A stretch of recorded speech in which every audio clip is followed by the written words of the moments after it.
నిరుద్యోగుల అంశాన్ని అడ్డం పెట్టుకుని రాజకీయం చేస్తున్నారు. కానీ ఏ పార్టీ కూడా చిత్తశుద్ధిగా నిరుద్యోగుల తరపున సుప్రీంకోర్టులో గానీ హైకోర్టులో గానీ కొట్లాడుతున్న వాళ్ళకి ఎందుకు ఫైనాన్షియల్ సపోర్ట్ చేయట్లే? ఇవాళ నిరుద్యోగుల కేసులు సుప్రీంకోర్టు హైకోర్టు ఎక్కడా కూడా మీరు తప్పు అని చెప్పలే. మీరు 6 నెలలు లేటుగా వచ్చిరని చెప్తారు. 6 నెలలు లేటుగా రావడానికి ప్రధాన కారణం జీవో నెంబర్ 29 ని దాచిపెట్టిరు. ఒక 3 నెలల క్రితం ప్రెస్ మీట్ పెట్టినప్పుడే 50 కేసులు ఉన్నాయి. ఇప్పుడు ఇంకా 100 కేసులు వచ్చినాయి. నిన్నగాక మొన్న గౌరవనీయ హైకోర్టు జడ్జి గారు కూడా దీనిలో తప్పులున్నాయి ఆపండి అని చెప్పారు. ఖచ్చితంగా నిజమే గెలుస్తుంది. తాత్కాలికంగా అబద్ధం గెలవచ్చు, మీరు మేనేజ్మెంట్ చేసి కొంతమంది మీకున్న పలుకుబడితో గెలవచ్చు, కానీ నిజం నిలకడ మీద గెలుస్తుంది. మొన్న వెస్ట్ బెంగాల్లో ఎట్లయితే 25,000 ఉద్యోగాలు అక్రమంగా రిక్రూట్ అయితే కోర్టులు కొట్టేసినాయో అట్లనే నేను చెప్తున్నా, ఈ భూమి మీద సూర్యుడు తూర్పున ఉదయించడం ఎంత ఖాయమో ఈ గ్రూప్ 1 లో జరిగిన అక్రమాలు, ఒకవేళ మీరు ఇప్పుడు కర్ర ఉంది మీ చేతిలో, మీ అధికారం ఉంది అని విర్రవీగి 563 మంది అక్రమంగా రిక్రూట్మెంట్ చేసినా కూడా సుప్రీంకోర్టులో 13 మంది రాజ్యాంగ ధర్మాసనం తీర్పిచ్చే వరకు ఇక్కడ ఉన్న అందరం కూడా కొట్లాడతాం. 40 లక్షల మంది నిరుద్యోగుల తరపున, తెలంగాణ 4 కోట్ల ప్రజల తరపున, తెలంగాణ విటల్గా మట్టి మీద ప్రమాణం చేసి చెప్తున్నా, టీజీపీఎస్సీ అనేక తప్పులు చేసింది. ఆ తప్పుల్ని నివృత్తి చేసుకునే అవకాశం ఇవ్వట్లేదు. మా సందేహాలు మా నిరుద్యోగులకు ఇంతవరకు చర్చలు జరపలేదు. మా పిల్లలు ఎవరన్నా ఫోన్ చేస్తే కేసులు పెడుతున్నారు, మేమేమన్నా అడిగితే కేసులు పెడుతున్నారు తప్ప టీజీపీఎస్ నుంచి మనసున్నోళ్లు పెద్ద మనుషులు ఎవరు కూడా నిరుద్యోగులతో గాని పౌర సమాజంతో కూడా చర్చలు జరపలేదు. గౌరవనీయులు హరగోపాల్ గారు ఎక్కడికి పోయారు? పెద్దలు కోదండరామ్ గారు ఎక్కడికి పోయారు? పౌర సమాజంలో ఉన్న మేధావులంతా బతుకున్నారా, చచ్చిపోయారా? గత 6 నెలల నుంచి 10 నెలల నుంచి పిల్లలు రోడ్ల మీద పడి లాఠీ దెబ్బలు తింటూ, తిన్నా తినకపోయినా లక్షల రూపాయలు చందాలు వేసుకొని సుప్రీంకోర్టు హైకోర్టులో పెడుతుంటే అన్ని రాజకీయ పార్టీలు వీళ్ళని వాడుకుంటున్నాయి తప్ప ఏ రాజకీయ పార్టీ కూడా వీళ్ళ సుప్రీంకోర్టులో గానీ హైకోర్టులో గానీ వీళ్ళకి కావాల్సిన సపోర్ట్ ఎందుకు ఇవ్వట్లేదు? టీజీపీఎస్సీ దగ్గర మేము కట్టిన డబ్బులు ఉన్నాయి, వాళ్ళు నిమిషానికి లక్షల రూపాయల లాయర్లు పెడుతూ నిరుద్యోగులకు వ్యతిరేకంగా వాదిస్తున్నారు. రేవంత్ రెడ్డి గారిని నేను రిక్వెస్ట్ చేస్తున్నా, ప్రజాప్రభుత్వము మార్పు రావాలి, కాంగ్రెస్ రావాలని పెట్టిరు కదా, రాష్ట్ర ప్రభుత్వమే నిరుద్యోగుల తరపున లాయర్లను పెట్టండి. టీజీపీఎస్సీ కరెక్టా కాదా అనేది టీజీపీఎస్సీ పెడుతుంది. నిరుద్యోగుల తరపున రాష్ట్ర ప్రభుత్వం రేవంత్ రెడ్డి ప్రభుత్వమే డబ్బులు పెట్టాలి. విద్యాశాఖ మంత్రి లేడు, ముఖ్యమంత్రి కలవడు, టీజీపీఎస్సీలో ఎవరైనా పోతే అరెస్ట్ చేస్తారు. దీని మీద అలీబాబా అరడజన్ దొంగలాగా ఒక పరీక్ష 1000 తప్పులున్నాయి. నేను గౌరవనీయులు బుర్రా వెంకటేశం గారిని, నవీన్ నికోలాస్ గారిని రిక్వెస్ట్ చేస్తున్నా, రేపు మేము మార్నింగ్ మీ దగ్గరకు వస్తాం, మాకు అపాయింట్మెంట్ ఇవ్వండి. మా వాదనలో ఏమన్నా తప్పులుంటే ప్రూవ్ చేయండి, మా అనుమానాలు నివృత్తి చేయండి. దయచేసి ప్రజాస్వామ్యాన్ని కాపాడండి. అన్ని రాజకీయ పార్టీలను రిక్వెస్ట్ చేస్తున్నాం, వార్నింగ్ ఇస్తున్నాం. 40 లక్షల మంది నిరుద్యోగులు రోడ్డు మీదకి వస్తే ఏ ఆర్మీ కూడా తట్టుకోలేదు. ఒక బాధ్యత గల జర్నలిస్ట్ గా, ఒక తెలంగాణ పౌరుడిగా, తెలంగాణ వాదిగా నేను రిక్వెస్ట్ చేస్తున్నా, రాజకీయ ఆరోపణలు చేయడానికో మీ మీద బురద జల్లడానికో ఈ ప్రెస్ మీట్ పెట్టట్లేదు. వీళ్ళందరూ ఈ ప్రెస్ మీట్ పెట్టుకోవడానికి కూడా చందాలు వసూలు చేసుకొని ప్రెస్ మీట్ పెట్టిర్రు. ఇవాళ మాకు ఎన్నో పనులు ఉన్నప్పటికీ కూడా నిరుద్యోగుల మీద బాధతో, ఘనీభవించిన హృదయంతో పృథ్వన్న నేను పదే ఎవరు దిక్కులేని వాళ్ళకి మీకు కనీసం రోడ్డు మీద పడ్డప్పుడు మీకు మేము ఉండాలని తెలంగాణ ఉద్యమకారులుగా ఆ రోజు అర్ధరాత్రి లాఠీ చార్జ్ చేయబోతుంటే, జనార్దన్ మీద మా పిల్లల మీద లాఠీ చార్జ్ చేయబోతుంటే పృథ్వన్న నేను తెల్లవారుజామున 6 గంటల వరకు ఉన్నాం. ఎందుకు మాకు బాధ? మాకేమైనా కొత్తగా పేరు రావాలా?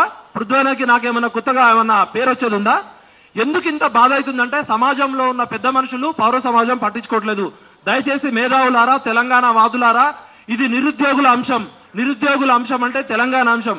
కాబట్టి నేను 2 చేతులు ఎత్తి మొక్కుతున్నా, ఈ నిరుద్యోగుల సమస్యను పరిష్కరించాల్సిన బాధ్యత మన మీదే ఉంది. ప్రభుత్వానికి నిరుద్యోగులకు మధ్య మనం వారధిలాగా ఉందాం, టీజీపీఎస్ తో చర్చలు జరుపుదాం. బుర్రా వెంకటేశం గారు మీరు మొండి పట్టుదలకు పోకండి. గతంలో మహేందర్ రెడ్డి ఇదే విధంగా మా పిల్లల్ని ర్యాపిడ్ యాక్షన్ ఫోర్స్ పెట్టి పోలీసు లాఠీ దెబ్బలు పెట్టి కేసులు పెట్టిండు. ఇప్పుడు ఎవరైనా పిల్లలు ఫోన్ చేస్తే కేసులు పెడుతున్నారు. అశోక్ మీద కేసులు పెట్టిరు. మేమేమంటున్నాం, డెమోక్రసీలో డైలాగు, డిబేటు, డిస్కషన్ ఉండాలి. గ్రూప్ 1 లో జరిగిన 100 తప్పుల మీద మా మిత్రులు మాట్లాడతారు. ఒకసారి వాటర్ అయ్యాము. కోటి ఉమెన్స్ కాలేజీలో జరిగిన తప్పుల మీద మొన్న హైకోర్టులో వాదనలు జరుగుతుంటే దయచేసి మీడియా మిత్రులారా మీరు కూడా ఆలోచించండి. టీజీపీఎస్సీ వాదన ఎట్లా అంటే, కోటి ఉమెన్స్ కాలేజీలో 2 సెంటర్లలో 74 మందా 78 మందా 74 మంది సెలెక్ట్ అయ్యారు అని నిరుద్యోగులు కోర్టులో కేసేస్తే టీజీపీఎస్సీ లాయర్ ఏమంటాడంటే, అక్కడ మేము కావాలనే అబ్బాయిలు ఎలో చేయలేదు, అబ్బాయిలు కనుక వస్తే కోటి ఉమెన్స్ కాలేజ్ సెంటర్ లో ఉన్న టాయిలెట్లలో గ్రూప్ 1 అభ్యర్థులు అబ్బాయిలు పోయి సీక్రెట్ కెమెరాలు పెడతారట. అందుకనే కోటి ఉమెన్స్ కాలేజీలో కేవలం ఇంగ్లీష్ మీడియం అమ్మాయిలు మాత్రమే సెలెక్ట్ చేసిరట. కోటి ఉమెన్స్ కాలేజీలో నేను జర్నలిజం ఫ్యాకల్టీగా పనిచేసిన, అసిస్టెంట్ ప్రొఫెసర్ గా పనిచేసిన, journalism head of the department గా పనిచేసిన. నేను పనిచేసినప్పుడు మరి మేము కూడా టాయిలెట్ కు పోయినాం. నాతో పాటు 50 మంది 100 మంది మేల్ ఫ్యాకల్టీ ఉన్నారు అక్కడ. కోటి ఉమెన్స్ కాలేజీలో మేల్ కి ఫిమేల్ కి సపరేట్ టాయిలెట్స్ ఉన్నాయి. అదే విధంగా ఒక కోటి ఉమెన్స్ కాలేజీలో ప్రతి ఆదివారం గాని వీలున్నప్పుడల్లా కూడా స్టాఫ్ సెలక్షన్ కమిషన్ ఎగ్జామ్ గానీ, రైల్వే రిక్రూట్మెంట్ బోర్డు ఎగ్జామ్ గానీ, యూపీఎస్సీ ఎగ్జామ్ గానీ జరిగినాయి. ఈ టీజీపీఎస్సీ ఎగ్జామ్ కి ముందే యూపీఎస్సీ ఎగ్జామ్స్ జరిగినాయి. అంటే మగవాళ్ళని ఎంత దారుణంగా అవమానం చేయడం అంటే, కోటి ఉమెన్స్ కాలేజీలో ఉన్న టాయిలెట్లలో కెమెరాలు పెట్టడానికి గ్రూప్ 1 ప్రిలిమ్స్ క్వాలిఫై అవుతారు, గ్రూప్ 1 లో ఉన్న 7 మెయిన్స్ చెప్తారా, చెప్పుతో కొడతారు ఎవడన్నా ఈ వాదన చెప్పిన వాళ్ళు విన్నోళ్ళంటే. అంటే ఎంత దారుణంగా టీజీపీఎస్సీ దిగజారింది. దయచేసి డిస్టర్బ్ చేయకండి ప్లీజ్ మిత్రులారా. టీజీపీఎస్సీలో ఒకటే సెంటర్లలో అమ్మాయిలను ఎందుకు వేసిర్రు అంటే, మగ అభ్యర్థులు వచ్చి టాయిలెట్లలో కెమెరాలు పెడతారని అంటున్నారు. మరి అదే విధంగా చాలా సెంటర్లలో అమ్మాయిలు ఉన్నాయి, మరి అక్కడ చాలా సెంటర్లలో కేవలం అమ్మాయిలే ఉన్నారు. మరి అక్కడ అమ్మాయిల సెక్యూరిటీ పరిస్థితి ఏంది? గౌరవనీయులు మా పృథ్వన్న గారికి స్వాగతం, అదేవిధంగా తుర్క నరసింహన్న గారికి స్వాగతం.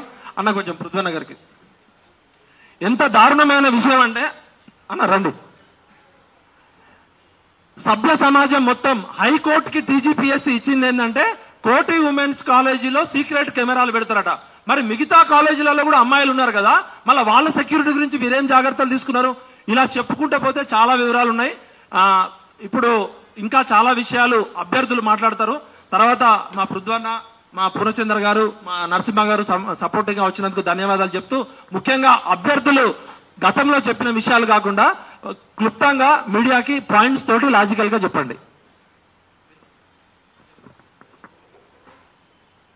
అందరికీ నమస్కారం. నా పేరు రవిశంకర్.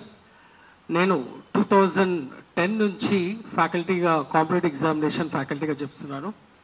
ప్రస్తుతానికి అడ్వకేట్గా కూడా చేస్తున్నాను. 2004 నుంచి గ్రూప్ 1 రాస్తున్నానండి. 2008, 11, 12, 16 రీమెయిన్స్, పక్క రాష్ట్రంలో ఏపీపీఎస్సీ మెయిన్స్, ఇలా టోటల్గా ఇప్పటి వరకు మన రాష్ట్ర మెయిన్స్ వరకు 6 times నేను గ్రూప్ 1 మెయిన్స్ రాశాను. ఈ గ్రూప్ 1 మెయిన్స్ రాసినప్పుడు మనకి స్కోర్స్ చూసుకుంటామండి. నేను పర్టికులర్గా ఎవాల్యుయేషన్ గురించి మాట్లాడదామని ఈరోజు మీడియా ముందుకు రావడం జరిగింది. ప్రతిసారి మేము ఎగ్జామ్ రాసిన దాని తర్వాత నేను సెల్ఫ్ ఎవాల్యుయేషన్ చేసుకుంటాం. మాకు ఎన్ని మార్క్స్ వస్తున్నాయి అనే ఒక సెల్ఫ్ ఎవాల్యుయేషన్ రఫ్గా ఎస్టిమేషన్ చేసుకుంటాం. ఎప్పుడు కూడా మా సెల్ఫ్ ఎవాల్యుయేషన్ చేసుకున్నప్పుడు మేము చాలా యాక్యురేట్గా ఆల్మోస్ట్ ఆల్ అంతే స్కోర్స్ రీచ్ అయ్యే విధంగా వస్తుంటాయి మాకు. కానీ ఈసారి పర్టికులర్గా యాజ్ ఎ ఫ్యాకల్టీ, నేను ఒక పాలిటీ ఫ్యాకల్టీ అంటే నేను యూజీసీ నెట్ క్వాలిఫైడ్. నేను పాలిటీ సబ్జెక్ట్లో కూడా నాకు మార్కులు తక్కువ వచ్చాను. ఇది చాలా అంటే చాలా బాధాకర విషయం. ఎనీహౌ నేను సెలెక్ట్ కాలేదు. ఇంతకుముందు కూడా 5 సార్లు మెయిన్స్ రాశాను, యూపీఎస్సీ కూడా రాశాను, సెలెక్ట్ కాలేదు, వేరే విషయం. కానీ నా సబ్జెక్ట్లో నాకు మార్కులు తక్కువ రావడం అనేది చాలా ఆశ్చర్యానికి గురి చేసింది. పోనీ నేను ఒకనే ఎగ్జాంపుల్ అని చూసుకుంటే, నా తోటి ఫ్యాకల్టీస్ కొంతమంది రీసెంట్గా మెయిన్స్ రాశారు. వాళ్ళు కూడా, ఒక అతను జాగ్రఫీ ఫ్యాకల్టీ, అతనికి 70 మార్కుల లోపు వచ్చాయి. ఒక అతను తెలంగాణ మూవ్మెంట్ ఫ్యాకల్టీ, అతను కూడా 70 మార్కుల లోపు వచ్చాయి. ఫ్యాకల్టీస్ అనే వాడికి అన్ని సబ్జెక్టులో గ్రిప్ లేకున్నా వాడి సొంత సబ్జెక్ట్లో గ్రిప్ ఉంటుందండి. ఆ సొంత సబ్జెక్ట్లో కూడా ఫ్యాకల్టీస్కి తక్కువ మార్కులు రావడం నిజంగా అంటే చాలా బాధ అనిపించింది మాకు. సో ఎందుకు ఇలా జరిగింది? ఇంతకుముందు కూడా మేము చాలా ఎగ్జామ్స్ రాశాను. నేను 5 మెయిన్స్ కంప్లీట్ చేశాను గ్రూప్ 1. నేను ప్రతిసారి కూడా టీఎస్పీఎస్సీ, అప్పుడున్న ఏపీపీఎస్సీ, ప్రతిసారి కూడా ఏదో ఒకటి, ఒక నొల్లిలో ఒక కిరికిలు తప్ప ఎప్పుడు కూడా ప్రశాంతంగా ఎగ్జామ్ జరగట్లేదు. ఏ ప్రభుత్వం వచ్చినా కూడా అంతే. ఈ ఏపీపీఎస్సీ ఎగ్జామ్ నుంచి నేను రాస్తున్నాను, టీఎస్పీఎస్సీ నుంచి రాస్తున్నాను, పేపర్ లీకేజ్ నుంచి చూస్తున్నాము. మెయిన్స్ ఎవాల్యుయేషన్లో అసలు ఇంత దారుణంగా అంటే, కొన్ని పేపర్లో కొన్ని మార్క్స్ వస్తే 40 మార్కులు పడ్డాను. మొత్తం 14-15 ఆన్సర్ రాస్తే 40 మార్క్స్ పడడం అసలు నిజంగా చాలా దారుణం అండి. అంతకంటే ముందు నేను జనరల్ ఎస్ఎస్ రాశాను. జనరల్ ఎస్ఎస్ క్యాజువల్గా నాకు ఏమి తెలియని ఎస్ఎస్ రాస్తేనే నాకు 75 మార్క్స్ వచ్చాయి. ఏమి తెలియని ఎస్ఎస్ ఉన్నా నా బ్రెయిన్ పెట్టి అప్లై 75 మార్క్స్ వచ్చాయి. ఈసారి మొన్న రాసిన జనరల్ ఎస్ఎస్లో 2 చాలా అద్భుతంగా 2 జనరల్ ఎస్ఏ రాశాను. 3వ ఎస్ఏ కొద్దిగా బాగా రాలేదు, నాకు 60 మార్కులు దాటలేదు. ఒకవేళ నేను అనుకున్న ఆ మార్కులు, నేను ఒక 80 మార్కులు ఎస్టిమేషన్ చేస్తాను, లాస్ట్ 75 వచ్చేసి 80 గ్యారంటీగా వస్తుంది. అని చెప్పి నేను ఆ ఎస్టిమేషన్ చేసుకుంటే I could have been in the list ఈ రోజు. ఇది చాలా బాధాకరం అండి. నాతోటి నేను ఇప్పటికీ ఎన్నో క్వశ్చన్ ఆన్సర్ స్క్రిప్ట్స్ పిల్లలకి ఇస్తుంటాను. 15 years నుంచి నేను పిల్లలకి స్క్రిప్ట్స్ రాయమని క్వశ్చన్స్ క్లాస్ చెప్తుంటాను. నేను యూపీఎస్సీ మెయిన్స్ పాలిటీ ఫ్యాకల్టీ చెప్తున్నాను. నేను అశోక్ నగర్ క్లాస్లో చాలా చెప్పాను, స్టడీ సర్కిల్స్ క్లాసులు చెప్తున్నాను. ప్రతి ఒక్కరికి కూడా నేను క్వశ్చన్స్ ఇస్తాను. ఆ క్వశ్చన్స్ ఎలా రాయాలో చెప్తాను నేను. అలా రాసిన వాళ్ళు చాలా మంది అభ్యర్థులకి వాళ్ళ వాల్యుయేషన్ చేస్తే వాళ్ళకి అర్థమవుతుంది. సో కొంతమంది నా స్టూడెంట్స్కి కొంతమంది ఈ రోజు లిస్ట్లో కూడా ఉన్నారు. I'm very proud of that. ఈ రోజు లిస్ట్లో కొంతమంది నా విద్యార్థులు కూడా సెలెక్ట్ అయి ఉన్నారు. వాళ్ళ గురించి నేను బాధతోటి వచ్చినా చెప్పట్లేదు. నేను నాకు అసలు హోప్స్ కూడా లేకుండే, ఈ ఎగ్జామ్ నాకు క్లియర్ అవుతారు హోప్స్ లేకుండే. కానీ నా బాధ అంటే ఏంటంటే ఫ్యాకల్టీస్ అనేవాడికి కూడా ఎగ్జామ్లో ఆ పర్టికులర్ సబ్జెక్ట్లో మార్కులు తగ్గాయంటే ఇక్కడ సంథింగ్ ఫిషీ, ఏదో జరిగింది, ఎవాల్యుయేషన్లో ఏదో జరిగింది. మేము ఇప్పుడు కూడా మా పేపర్ తీసి మాకు ఇంకొక న్యూట్రల్ ఎవాల్యుయేటర్ తోటి థర్డ్ పార్టీ ఎవాల్యుయేటర్ చేపిస్తే ఇప్పుడు మాకు వచ్చిన మార్క్స్ కంటే ఎక్కువ మార్కులు గ్యారంటీగా వస్తాయి. మేము పాస్ అవుతాము, లిస్ట్లో ఉంటాము లేని విషయం సెకండరీ. కానీ ఈరోజు ఈ టీఎస్పీఎస్సీ ఈ 4 నెలల్లో వాళ్ళు చేసింది ఏంటంటే ఒక న్యూస్ పిల్లలతో మేము జనరల్గా డిస్కస్ చేసుకుంటే, సార్ ఏజ్ బార్ అయిన వాళ్ళు ఎవరు సెలెక్ట్ కాలేదు అని. ఏజ్ బార్ అయినామంటే మేము ఎందుకు ఏజ్ బార్ అయినాము? 2012లో ఇచ్చిన నోటిఫికేషన్ 16లో రీమెన్స్ జరిగింది. అప్పటి నుంచి ఇప్పటివరకు ఒక నోటిఫికేషన్ కూడా లేదు. ఏజ్ బార్ మేము ఏజ్ బార్ కాలేదండి. ఏజ్ బార్ చేశారు మమ్మల్ని. ఈ తెలంగాణ ఉద్యమం అని చెప్పేసి ఆ తర్వాత మనకి స్టేట్ ఫార్మేషన్ తర్వాత నోటిఫికేషన్ వచ్చింది. మమ్మల్ని ఇట్లా ఏజ్ బార్గా చేశారు. 35+ ఉన్న వాళ్ళు ఎంతమంది సెలెక్ట్ అయ్యారు? కావలసుకొని ఏజ్ ఉన్న వాళ్ళని సీనియర్స్ తీసేసేయాలని ఒక ఉద్దేశంతో పుట్టకుండా ఏమన్నా ఉందా? సో ఈ రోజు మీ మీడియా ముందుకి రావడానికి ప్రధానమైన కారణం నా బాధ అంతా నా సబ్జెక్ట్లో నాకు మార్కులు తక్కువ వచ్చిన బాధ. మిగతా సబ్జెక్ట్స్ పక్కన పెట్టాను. నాకు అసలు ఆ ఎవాల్యుయేషన్ ప్యాటర్న్ లో అసలు జరిగింది ఏంటి, ఎవరు ఎవాల్యుయేట్ చేశారు? As a qualified assistant professor, UGC NET qualified, UPSC exams రాశారు. I know what is my stuff. నేను ఏం రాస్తారు నాకు తెలుసు, ఎంత రాస్తారు నాకు తెలుసు. మిగతా వాళ్ళందరూ కూడా మా ఫ్యాకల్టీస్ అందరూ కూడా రాసిన వాళ్ళకి మార్కులు ఎందుకు తగ్గాయి? ఇది నా యొక్క విన్నపం ఏంటంటే, రేవంత్ రెడ్డి గారు దయచేసి పిల్లల పైన మీరు ఎక్కువగా ప్రతాపం చూపించకుండా ఒక సాఫ్ట్ కార్నర్ ఆలోచించి, మీరు కూడా యూపీఎస్సీకి వెళ్ళారు, ఢిల్లీకి వెళ్ళారు, యూపీఎస్సీలో మీరు అక్కడ చైర్మన్తో డిస్కస్ చేశారు, అక్కడ ప్యాటర్న్ ఎలా ఉందో తెలుసుకోండి. మీకు తెలియకుండా ఏమైనా జరిగి ఉండవచ్చు ఇక్కడ టీఎస్పీఎస్సీలో. దయచేసి మీరు ఒక డిపార్ట్మెంట్ ఎంక్వైరీ పెట్టండి, ఒక జ్యుడిషియల్ ఎంక్వైరీ మీరు ఒక ఆర్డర్ ఇవ్వండి. ఇస్తే నిజ నిజాలు ఏదో బయటపడతాయి. ఇది ఒక్కటి మీ ద్వారా మీ పత్రికా ముఖం ద్వారా ప్రభుత్వానికి విన్నవించేది ఒకటే, ఒక జ్యుడిషియల్ ఎంక్వైరీ చేస్తే అసలు విషయాలన్నీ బయటపడతాయి. ఇది నా ఒక బాధతోటి ముందుకు వచ్చాను. సెలక్షన్ అయ్యాను కాని విషయం పక్కన పెట్టేసింది. నా బాధ ఒకటే అండి, ఫ్యాకల్టీస్ అనే వాటికి తక్కువ మార్కులు రావడం అనేది చాలా చాలా బాధాకరమైన విషయం. సో ఈ విషయం పైన ఎవాల్యుయేషన్ మళ్ళీ రీఎవాల్యుయేషన్ చేస్తారా, లేదా జ్యుడిషియల్ ఎంక్వైరీ చేస్తే అసలు ఏం లోపాలను బయట పెడతారా అనే విషయం పైన మీరు దృష్టి సాధించాలి. ప్రభుత్వానికి ఇదొక నా విన్నపం. నాకు ఈ అవకాశం ఇచ్చిన పెద్దలందరూ కూడా ధన్యవాదాలు. దయచేసి మిత్రులు గ్రూప్ 1 అభ్యర్థులు అంటే కొత్త చెప్పిన పాయింట్స్ చెప్పకుండా కొత్త పాయింట్స్ చెప్పండి. మీ 2 to 5 minutes లో మాట్లాడండి, ఎందుకంటే పెద్దలు చాలా మంది వచ్చారు మద్దతుగా. నేను రేఖా సింగ్ మాట్లాడుతున్నాండి, గ్రూప్ 1 ఆస్పిరెంట్. యాక్చువల్గా గ్రూప్ 1 మొన్న జరిగిన ప్రిలిమ్స్ కానీ మెయిన్స్ కానీ స్టార్టింగ్ నోటిఫికేషన్ నుండి చాలా ప్రాబ్లమ్స్ ఉన్నాయని మేము ఇన్ని రోజుల నుండి చెప్తూనే ఉన్నాము. అనేక ధర్నాలు కూడా మేము చేశాము.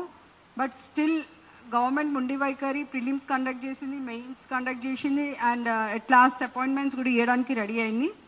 ఇన్ని కేసెస్ పెట్టిన తర్వాత కూడా మా బాధలు ఎందుకు అర్థం చేసుకోవట్లేదో టీజీపీఎస్సీ అర్థం కావట్లేదు. టోటల్ లిస్ట్ మెయిన్స్కి క్వాలిఫై అయిన వాళ్ళు యాక్చువల్లీ మొత్తం 31,403 మెంబర్స్ మెయిన్స్ రాస్తే దాంట్లో 21,090 క్వాలిఫై అయితే 21,093 మెంబర్స్ మెయిన్స్ రాశారు. అండ్ ఓవరాల్ జనరల్ ర్యాంకింగ్ ఏమో 21,103 మెంబర్స్కి లిస్టింగ్ అవుట్ అయింది. సో 93 నుండి 103 అంటే it's a variation of 10 members. So మా డిమాండ్ ఇన్ని రోజులు మేము చేస్తుంది ఏంటంటే 93 to 103 వచ్చింది కాబట్టి ఈ 10 మెంబర్స్ ఎట్లా ఇంక్లూడ్ చేశారు, ఎవరిని ఇంక్లూడ్ చేశారు, మేము దానికోసం ఆ 10 మెంబర్స్ అది ఎట్లా ఇంక్లూడ్ అయిందన్న దాని మీద మా మెయిన్ డిమాండ్. అది టీజీపీఎస్సీకి అది కోరుతున్నాం మేము.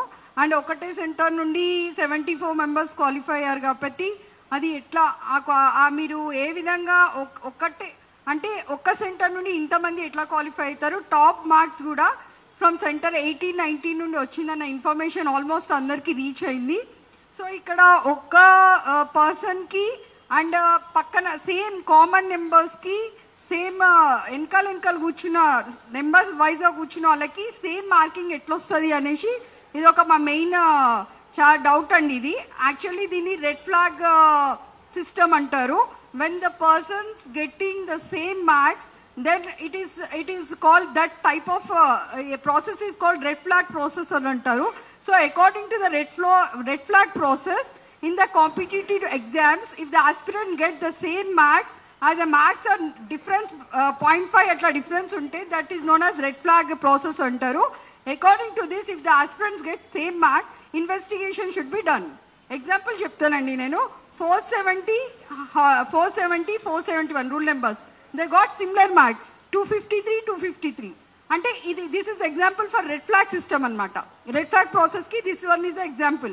470 rule number 471 rule number iddarki 253 253 same marks వస్తాయి. అది ఎట్లా పాసిబుల్ అని నేను అడుగుతున్నా. అండ్ ఇంకోటి 306 307 ఇద్దరికి 0.5 డిఫరెన్స్. 373 మార్క్స్ ఏమో 306 కి వస్తే 307 వాళ్ళకి 370.5 మార్క్స్ వచ్చింది. అంటే similar marks. It's highly impossible అండి. ఇది పక్క పక్కన కూర్చున్న వాళ్ళకి సిమిలర్ మార్క్స్ వస్తే అది that should be done investigation. అసలు ఈ కాంపిటేటివ్ ఎగ్జామ్ లో ఈ డిస్క్రిప్టివ్ ప్రాసెస్ లో అట్లా జరగడం it's highly impossible. So our main demand is SIT కి కానీ సిబిఐకి కానీ ఇన్వెస్టిగేషన్ ఇస్తే అన్ని బయటపడతాయని. మేము ఆస్పిరెంట్స్ మీరు మా దగ్గర ఆధారాలతో రండి అంటే ఎట్లా వస్తామండి ఆధారాలతో? మీరు రూలింగ్ లో ఉన్నారు, మీరు ఏమైనా చేయగలుగుతారు. మాకు ఆధారాలు లేవు, మీరు సిబిఐకి ఇవ్వండి అని మా మెయిన్ డిమాండ్. మేము కోరేది అదే కదా. మా దగ్గర ఆధారాలు ఉంటే మేము మిమ్మల్ని ఎందుకు ఇన్నిసార్లు ప్రెస్ మీట్ పెట్టే అవసరం ఏముంది మాకు? సో ఇదొకటి మెయిన్. ఇంకోటి ఇప్పుడు సేమ్ మీరు ఇట్లానే మీరు అపాయింట్మెంట్ ఇస్తాము మేము ముందుకు పోతామంటే వెస్ట్ బెంగాల్లో మొన్న మమతా బెనర్జీ గారు 25,000 టీచర్ జాబ్స్ కి మొన్న 9 years తర్వాత వాళ్ళకి ఇప్పుడు ఆర్డర్స్ వచ్చినాయి వాళ్ళకి to be terminated. Even though they had in service for 9 years, simply high court judgment ఏమిచ్చింది?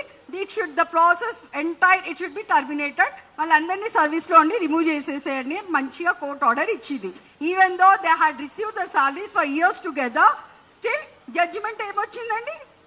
తీసేయండి వాళ్ళని జాబ్స్ నుండి. Justice delayed is justice denied. అదొక్కటి మేము నమ్ముతాం.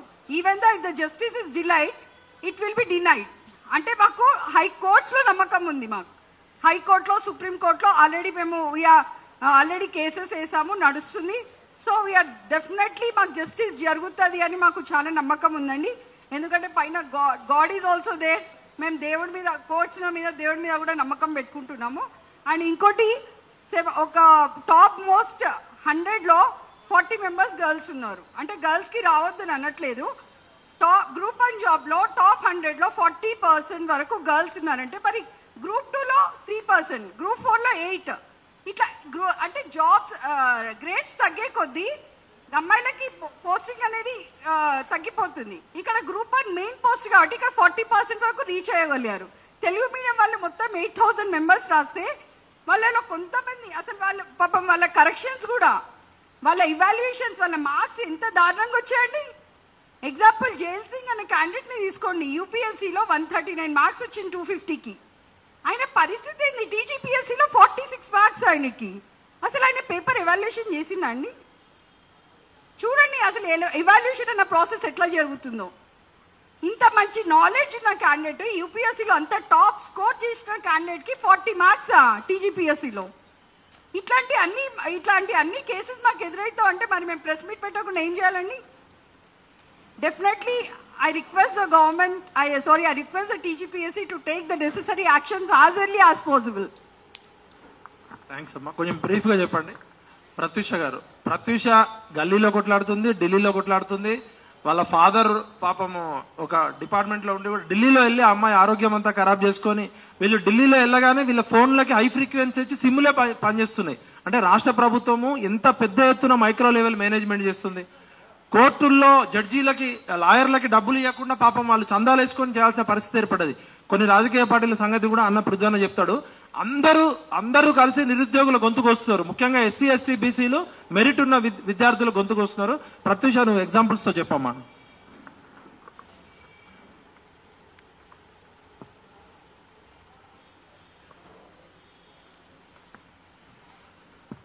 ఫస్ట్ నాకు ఈ ఆపర్చునిటీ ఇచ్చినందుకు విఠలన్న గారికి, పృథ్వీ అన్న గారికి, everyone out here thank you. And media వాళ్ళకు కూడా ఫస్ట్ నుంచి కూడా ఏవైతే మా ప్రాబ్లమ్స్ ఉన్నాయో వాటిని అన్నిటినీ కవర్ చేసి అందరి దాకా తీసుకొని వెళ్తున్నందుకు చాలా చాలా thank you. Same happened in Delhi కూడా మేము వెళ్ళి అక్కడ కూడా మీడియా అడ్రస్ చేయడం జరిగింది. Sorry to say this, journalism ఈ మధ్యలో క్రెడిబిలిటీ లూజ్ అవ్వడానికి మెయిన్ రీజన్ ఏంటంటే ఇంత పెద్ద ప్రాబ్లం, రిజర్వేషన్స్ వయోలేట్ అవుతున్నారా బాబు తెలంగాణలో అని చెప్పడానికి వెళ్తే ఒక్క media channel, only few like T News లాంటివి కొన్ని ఫ్యూ ఛానల్స్ మాత్రమే వాటిని కవర్ చేసింది. మిగతా వాళ్ళు మంచిగా ఫుటేజ్ తీసుకొని దాన్ని లైట్ తీసుకున్నారు. అంటే ఫస్ట్ పాయింట్ నేను చెప్దాం అనేసి అనుకున్నా. అండ్ అనదర్ థింగ్, ఆల్రెడీ అందరూ చెప్పారు, రేఖా మేడం, సార్ వాళ్ళందరూ మాట్లాడారు కాబట్టి I have few things, I have direct questions. First question నేను ఆర్ఎస్ ప్రవీణ్ కుమార్ గారిని అడుగుదాం అనుకుంటున్నాను. Sir, when you are in the BSP party, last time మీరు పేపర్ లీకేజ్ అయిందని పెద్ద హై డ్రామా క్రియేట్ చేసి, of course you have done a very great job. మీరు అలా చేసినందుకే మాకు ఎగ్జామ్ క్యాన్సిల్ అయింది.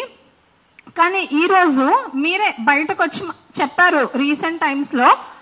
ఏమని చెప్పారంటే జీవో 29 అన్కాన్స్టిట్యూషన్, దీనివల్ల చాలా మంది ఆపర్చునిటీస్ లూజ్ అవుతున్నారు, ప్రిలిమ్స్ లో ఎగ్జామ్స్ లో వాళ్ళకు మార్క్స్ రిస్ట్రిక్ట్ చేస్తున్నారు అని మీరే చెప్పారు. కానీ ఈ రోజు మీరు సైలెంట్ గా ఉండడానికి గల కారణం ఏంటో నాకు అర్థం అవ్వట్లేదు. This is the first question. మీరు ఇప్పుడు బయటకు వచ్చి మాకు హెల్ప్ చేయాలి అని మీకు లేనప్పుడు మీరు మీ ఏమంటారు ఒక కమ్యూనిటీ బేస్ మీద వచ్చి మాకు ఓట్లు అడగకండి. This is my first question to RS Praveen Kumar. My second question to Bandi Sanjay అన్న. ఎందుకు సంజయ్ అన్న అంటే, సంజయ్ అన్న వీఆర్ వెరీ థ్యాంక్స్, మీరు బయటకు వచ్చి మా ఇష్యూస్ ఏంటనేది చూపించారు. Very thankful for that. BJP కానీ బీజేవైఎం కానీ they have helped us in this. కాకపోతే ర్యాలీ చేసినంత మాత్రాన సరిపోదన్నా, మాకు లీగల్ గా కోర్టులలో కూడా మీ హెల్ప్ చాలా చాలా అవసరం. ఏదైతే రఘునందన్ రావు గారు జ్యుడిషియరీలో ఉండి కూడా ఇంత పెద్ద ప్రాబ్లం, అసలు రిజర్వేషన్స్ వయోలేట్ అవుతున్నాయి అని తెలిసి కూడా, ఏదైతే ఢిల్లీలో వాళ్ళు ఒక కాన్స్టిట్యూషన్ పట్టుకొని అంబేద్కర్ ఫోటోస్ పట్టుకొని వీఆర్ అంబేద్కరేట్స్ అని చెప్పుకుంటారు, కానీ పార్లమెంట్ లో వీఆర్ అంబేద్కరేట్స్ అని చెప్పుకుంటారు. కానీ ఇక్కడికి వచ్చాక ఇక్కడ అవేం వాళ్ళకి పట్టింపు ఉండదు. మీరు ధర్నాలు రాస్తారోకాలు చేస్తే సరిపోదు, అంబేద్కర్ గారి గురించి మీరు ఫాలో అవ్వాలి మీ రియల్ లైఫ్ లో కూడా. మీరు ఇంత వయోలేషన్ జరుగుతున్నప్పుడు మీరు బయటకు రాకపోవడం, దిస్ ఇస్ అన్ఫేర్. సో మీరు జ్యుడిషియరీలో ఉన్నారు కాబట్టి I think you have to take care of this. ఇప్పుడు కాదు, ఐ థింక్ 10 months నుంచి మేము ఈ స్ట్రగుల్ చేస్తున్నాం. ఒక 4-5 months బ్యాక్ కూడా we met them, we spoke to them, but there was no proper response from their end. ఇన్ని days మేము వెయిట్ చేసాము, ఇంకా వీ వాంట్ యువర్ రెస్పాన్స్. ఈ ప్లాట్ఫామ్ నుంచి నేను అంజిరెడ్డి గారిని కూడా రిక్వెస్ట్ చేసుకుంటున్నాను. Sir, we thank you for all the support. అంటే సపోర్ట్ చేయాలి, మీరు ఇంకా మాకు సపోర్ట్ చేయాలనే కోరుకుంటున్నాను. అండ్ అపోజిషన్ కూడా కొంచెం, అంటే దే హ్యావ్ లైక్ వాళ్ళు మాతో పాటు ఉన్నారు, మాకు హెల్ప్ చేస్తున్నారు. కానీ ఏదైతే జీవో 55 కేసీఆర్ ప్రభుత్వం మార్జినలైజ్డ్ కమ్యూనిటీస్ కి ఆపర్చునిటీస్ ఇచ్చిందో, అట్లా ఇప్పుడున్న వాళ్ళందరికీ ఆపర్చునిటీస్ ఇవ్వడం వల్ల చాలా మంది ఫ్యామిలీస్ బెనిఫిట్ అవుతాయి, చాలా మంది జెన్యూన్ ఆస్పిరెంట్స్ బెనిఫిట్ అవుతారు. So I would like to request the opposition party leaders also in this case, and students, especially students. అంటే నేను ఇక్కడ ఉన్న జనార్దన్, మిగతా వాళ్ళు, రేఖా గారు, ఇక్కడ వీళ్ళు మాత్రమే స్టూడెంట్స్ కాదు. అసలు అవసరం, ఇప్పుడు విఠల్ అన్న గానీ పృథ్వీ అన్న గానీ వాళ్ళు మన కోసం ఇంత చేస్తున్నారు, ఎగ్జామ్ రాసిన మీరెందుకు బయటికి రావట్లేదు అనేది నా క్వశ్చన్. అంటే మీరు ఎవరికి భయపడుతున్నారు? Being a girl, I have come till here, so I'm requesting you to come out. మీరు రావాలి, ఇవి మీ రైట్స్. మీకు జాబ్లంతా చెప్పండి. మీరు ఎక్కడో కూర్చొని గ్రూపులలో మెసేజ్లు పెట్టుకొని రేవంత్ రెడ్డి గారిని తిట్టుకుంటూ అపోజిషన్ తిట్టుకుంటే సరిపోదు. You have to come out, you have to speak. You have to open your mouth. Me problem ఏంటనే చెప్పాలి.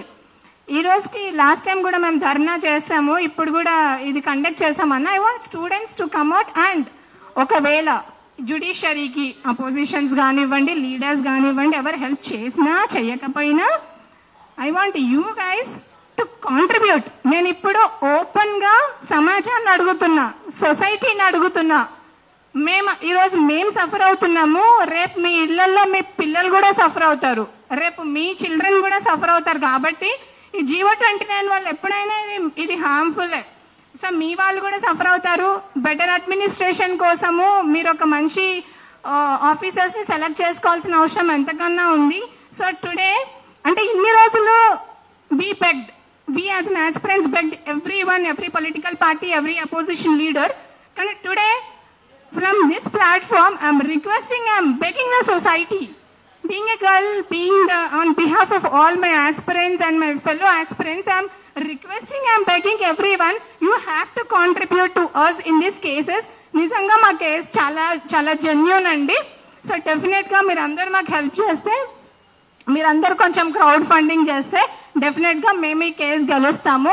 ఈ గ్రూప్ 1 ఏదైతే స్టార్టింగ్ నుంచి కూడా గ్రూప్ 1 లో చాలా లూపోల్స్ ఉన్నాయి. మహేందర్ రెడ్డి గారిని అపాయింట్ చేయడం నుంచి ఈ రోజు పేపర్ రివల్యూషన్ దాకా చాలా చాలా చాలా లూప్స్ ఉన్నాయి. అసలు ఎందుకు అపాయింట్ చేశారు అనేది, ఇంకా అసలు where is a SIT report, అసలు దాని గురించి ఎందుకు ఎవరు మాట్లాడట్లేదు. చాలా మందికి ఒక క్వశ్చన్ కూడా రేజ్ అవుతుంది, ప్రీవియస్ ఇయర్ క్వశ్చన్ పేపర్సే మళ్ళీ పెట్టారేమో అనేసి. అండ్ ఇంకొకటి ఏంటంటే, ఎవరైతే సోకాల్డ్ ఆకునూరి మురళి గారు, sir I would like to tell one thing. నేను చాలా డిబేట్స్ చూశాను సార్, US వాళ్ళతో కూడా మాట్లాడే చాలా డిబేట్స్ కూడా చూసినాను. అనవసరంగా తెలంగాణలో ఎడ్యుకేషన్ సిస్టమ్ చాలా వండర్ఫుల్ గా ఉంది, చాలా బాగా డెవలప్ అవుతుంది అని మీరు చెప్తున్నారు. ఎందుకు సార్ ఫేక్ గా అన్ని చెప్తారు? తెలంగాణలో ఏం జరుగుతుంది అనేది ఈవెన్ అమెరికాలో కూడా తెలుసు, UK వాళ్ళకు కూడా తెలుస్తుంది, అన్ని వీడియోస్ పోతున్నాయి. సో ఫస్ట్ మీరు you focus on the development. మా కేసే తీసుకోండి, మేము ఎంత ఇబ్బంది పడుతున్నామో. మీరు వచ్చి మమ్మల్ని అడగకపోయింటే అసలు ఉనికే లేని కాంగ్రెస్ ని మేము తీసుకొని రాకపోయే వాళ్ళము. అసలు where is a Congress party before? మాకు అసలు కాంగ్రెస్ అంటేనే తెలీదు. 10 years నుంచి వాళ్ళు ఎక్కడున్నారు? అసలు వాళ్ళ అవసరమే లేదు. ఈరోజు because of us you are there. మాకు జాబులు ఇవ్వాలి అని మీకు లేనప్పుడు మేము ఇచ్చిన ఓట్లు మాకు వెనక్కి ఇచ్చేసేయండి, మీరు దిగిపోండి. This is my only thing. And మా టాపిక్ లను డైవర్ట్ చేయడానికి మీరు HCO అని ఒక ఇష్యూ తీసుకొచ్చారు, రోజు ఒక కొత్త ఇష్యూ తీసుకొస్తున్నారు. రేవంత్ రెడ్డి గారు, మీరు you are very much focused on other things. కానీ సార్ ఒకసారి మా ఇష్యూ కూడా మీరు దీన్ని కన్సిడర్ చేయాలి. 10 months నుంచి మేము చాలా చాలా చాలా ఇబ్బంది పడుతున్నాము, చాలా ప్రెస్ మీట్స్ పెడుతున్నాం. ప్రపంచానికి, ఇండియాలో ఉన్న వాళ్ళకి, వేరే స్టేట్ వాళ్ళకి కూడా అర్థమవుతుంది మీరు ఏం చేస్తున్నారు అనేది. కానీ మీకు మాత్రం అర్థం అవ్వట్లేదు మేము ఎంత ఇబ్బంది పడుతున్నాం, ఎంత సఫర్ అవుతున్నాం అనేసి. And I'm once again requesting the aspirants to come out to speak.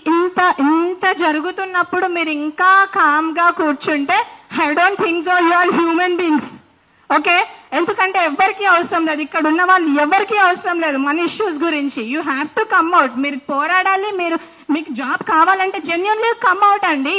You come out, you have to speak. And society and ఎవరైతే అందరూ కూడా మాకు కొంచెం హెల్ప్ చేసి క్రౌడ్ ఫండింగ్ చేస్తే మేము డెఫినెట్ గా ఈ కేసెస్ విన్ అవుతాం. And one small thing, and నేను ఒక ST కమ్యూనిటీ కాబట్టి నేను నా community leader from this platform I would like to question Beliya Nayak garu and Ramulu Naik MLC గారు. వాళ్ళని నేను ఏం క్వశ్చన్ చేస్తున్నా అంటే, మీకు తెలుసు GO29 వల్ల ఏమేమి జరుగుతుంది అనేది మీకు తెలిసినప్పటికీ కూడా మీ దగ్గరకు వస్తే ఏముందిలే అమ్మా అయిపోయింది, ఇప్పుడు మీకు జాబ్లు వచ్చేస్తాయి, ఒక కొన్ని డేస్ అయితే మీకు రిజల్ట్స్ కూడా వస్తాయి అని అంటున్నారు. మీకు కొంచెం కూడా అసలు కొంచెమైనా అంటే సెన్స్ లో ఉండే మీరు మాట్లాడుతున్నారా అనేది నా క్వశ్చన్. అంటే ఎంతసేపు మీరు కమ్యూనిటీ పేరు చెప్పుకొని ఎదుగుతూ ఉంటారు కానీ ఈ కమ్యూనిటీకి ఏం జరుగుతుంది అనేది మీకు అక్కర్లేదు. ఎంతమంది స్టూడెంట్స్ అశోక్ నగర్ లో ఎంత ఇబ్బంది పడుతున్నారో మీరు వాళ్ళ ప్లేస్ ఉంటే మీకు అర్థమయ్యేది. So this is something I wanted to say. Thank you. Thank you అమ్మా. ఏ SC ST BC కమ్యూనిటీస్ నుంచి అయితే వచ్చిన నాయకులు ఉన్నారో వాళ్ళు కనీసం పట్టించుకోవట్లేదు. ఎర్రోళ్ళ సీనన్న రావాలి, పైకి రావాలి మా మిత్రుడు. ముఖ్యంగా మార్జినలైజ్డ్ కమ్యూనిటీస్ కి, సామాజిక వర్గాలకు అన్యాయం జరుగుతుందనే జియో నెంబర్ 55 తీసుకొచ్చారు గతంలో కేసీఆర్ ప్రభుత్వం. దాన్ని కొట్టేసి 29 తీసుకురావడం వల్ల గేట్ 1 లోనే ఆగిపోయారు. ఉదాహరణకి చదువురానులకు చెప్పాలంటే, మనం తిరుపతి పోతాం, తిరుపతి పోతే వెంకన్న స్వామి దర్శనం అవుతుంది, లడ్డు ప్రసాదం దొరుకుతుంది. కింద తిరుపతిలోనే ఆపేసి తిరుమలకు పంపించకపోతే అర్థమేముంది? మనం పోయింది తిరుపతికి, తిరుమలలో వెంకన్న స్వామిని దర్శనం చేసుకోవడానికి కదా. ఈ గ్రూప్ 1 విషయంలో కూడా రూల్ ఆఫ్ రిజర్వేషన్ గేట్ 1 లోనే, ప్రిలిమ్స్ లోనే ఎస్సీ ఎస్టీ బీసీలను ఆపేస్తున్నారు. ఉదాహరణకి మీకు టీనా దబి అనే ఒక కేసు చెప్తున్నా, మీరు మీడియా వాళ్ళు కూడా రీసెర్చ్ చేయండి. టీనా దబి అనే అమ్మాయి ఎస్సీ సామాజిక వర్గానికి చెందిన అమ్మాయికి 68.25 మార్కులు వచ్చినాయి. ఆ year SC prelims cut off 68.25 అంటే 0.25 మార్కులు రావడం వల్ల ఆ అమ్మాయి ప్రిలిమ్స్ నుంచి గేట్ 1 లోంచి మెయిన్స్ లోకి గేట్ 2 లోకి వెళ్ళింది. టీనా దబి అనే అమ్మాయే ప్రిలిమ్స్ తర్వాత మెయిన్స్ లో టాలెంట్ చూపించి, ఇంటర్వ్యూలో చూపించి ఆల్ ఇండియా టాపర్ అయింది. ఇలా మధ్యప్రదేశ్ క్యాడర్ లో పనిచేస్తుంది. అట్లా టీనా దబి లాగా ఇక్కడ 3 లక్షల మందిలో ఎస్సీ ఎస్టీ బీసీలు మెయిన్స్ కి క్వాలిఫై కాకుండా జియో నెంబర్ 29 తీసుకొచ్చిన కుట్ర ఈ రేవంత్ రెడ్డి ప్రభుత్వానికి. దాని మీద వివరంగా అభ్యర్థులు చెప్తారు.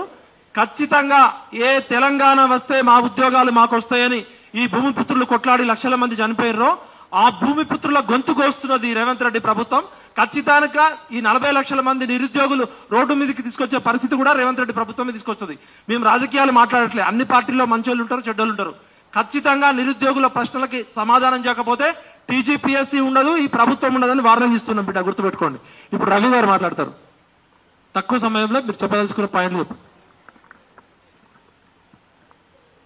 ఇక్కడ వచ్చిన పెద్దలందరికీ మరియు మీడియా సోదరులందరికీ, మాతో ఉన్నటువంటి గ్రూప్ 1 అభ్యర్థులందరికీ ధన్యవాదాలు. అదేవిధంగా ఈరోజు స్ట్రేట్ క్వశ్చన్స్ ఇవన్నీ ప్రిలిమ్స్ లో ఈ యొక్క వ్యత్యాసం వచ్చినటువంటి 10 మెంబర్స్ ఎవరనేటువంటిది ఖచ్చితంగా టీజీపీఎస్సీ తెలపాలి. ఎందుకంటే మెయిన్స్ అపియర్ అయినటువంటి వాళ్ళు ఎంతమంది అంటే 21,093 మెంబర్స్ అయితే జిఆర్ఎల్ ఇచ్చినప్పుడు 21,103 అనేటువంటిది వచ్చింది కదా. ఈ 10 మంది ఎవరు? ఈ 10 మంది ఖచ్చితంగా మేము కాంగ్రెస్ పార్టీ వ్యక్తులే అని మేము భావిస్తా ఉన్నాం. టీజీపీఎస్సీ మీకు దమ్ముంటే దీన్ని నివృత్తి పరచాలి. దాంతో పాటు ఉర్దూ మీడియంలో ఫస్ట్ 13 మార్చ్ 2025 నాడు ప్రెస్ నోట్ ఇస్తుంది టీజీపీఎస్సీ. ఆనాడు 9 మెంబర్స్ ఎగ్జామ్ రాశారనేటువంటి చెప్పింది. తర్వాత 15th ఏప్రిల్ అప్పుడు ప్రెస్ నోట్ ఇస్తుంది 10 మెంబర్స్ రాశారని. ఆ 563లో ఒక్కరే సెలెక్ట్ అయినారని. 10 మెంబర్స్ ఎందుకు అవుతారు, ఒక్కరు ఎందుకు, ఏ విధంగా ఇంక్రీజ్ అయిండు? ఆ సెలెక్ట్ అయినటువంటి ఒక వ్యక్తి ఖచ్చితంగా మీరు ఇంక్రీజ్ చేసినటువంటి వ్యక్తి అని మేము భావిస్తా ఉన్నాం. దాంతో పాటు జియో 29, జియో 55, జియో 29 వల్ల అత్యధికంగా నష్టపోయినటువంటి సమాజం ఏమన్నా ఉందంటే ఎస్సీ ఎస్టీ బీసీ మైనారిటీ సమాజాలే. ఈ యొక్క జియో 29 తీసుకొచ్చి మాకు ప్రిలిమినరీలోనే మేము రాకుండా అడ్డుపడ్డారు. దాంతో పాటు ఇప్పుడు ఈ ఎంటైర్ ప్రాసెస్ ని క్యాన్సిల్ చేసేసి జియో 55 ప్రకారంగానే నింపాలనేటువంటిది కూడా తెలియజేస్తా ఉన్నాం. దాంతో పాటు లోకల్ నాన్ లోకల్ అనేటువంటిది ఇష్యూ. లోకల్ నాన్ లోకల్లో రోస్టర్ పాయింట్ విధానాన్ని మనం పాటిస్తుంది కదా. ఈ 34th ర్యాంక్ వరకు బీసీడీ వారికి 34 ర్యాంక్ వచ్చింది. మీరు కేటగిరీ వైజ్ గా ఏ విధంగా తీసుకుంటారు నాన్ లోకల్ వారిని? ఫస్ట్ 11 పోస్ట్ వరకు మాత్రమే వాళ్ళు ఎలిజిబుల్. 5% అనుకున్నప్పుడు మీరు ఏ విధంగా తీసుకుంటారనేటువంటిది కూడా టీజీపీఎస్సీ తెలపాలి. అదే విధంగా 18-19 సెంటర్లోనే ఉమెన్స్ ని వాళ్ళనే పెట్టారు కదా. మీరు ఎందుకు వాళ్ళని పెట్టారంటే మేమంతా దుర్మార్గులమా? అబ్బాయిలకు మీరు ఫస్ట్ స్టార్టింగ్ లోనే చెక్ చేస్తారు, అప్పుడు మేము కెమెరాలు తీసుకెళ్లి వాష్రూమ్లలో మేము అతికిస్తామా? టీజీపీఎస్సీ చాలా దారుణంగా మమ్మల్ని అవమానించింది. ఖచ్చితంగా మాకు క్షమాపణ కూడా కోరాలి టీజీపీఎస్సీ అని నేను తెలియజేస్తా ఉన్నా. Thank you.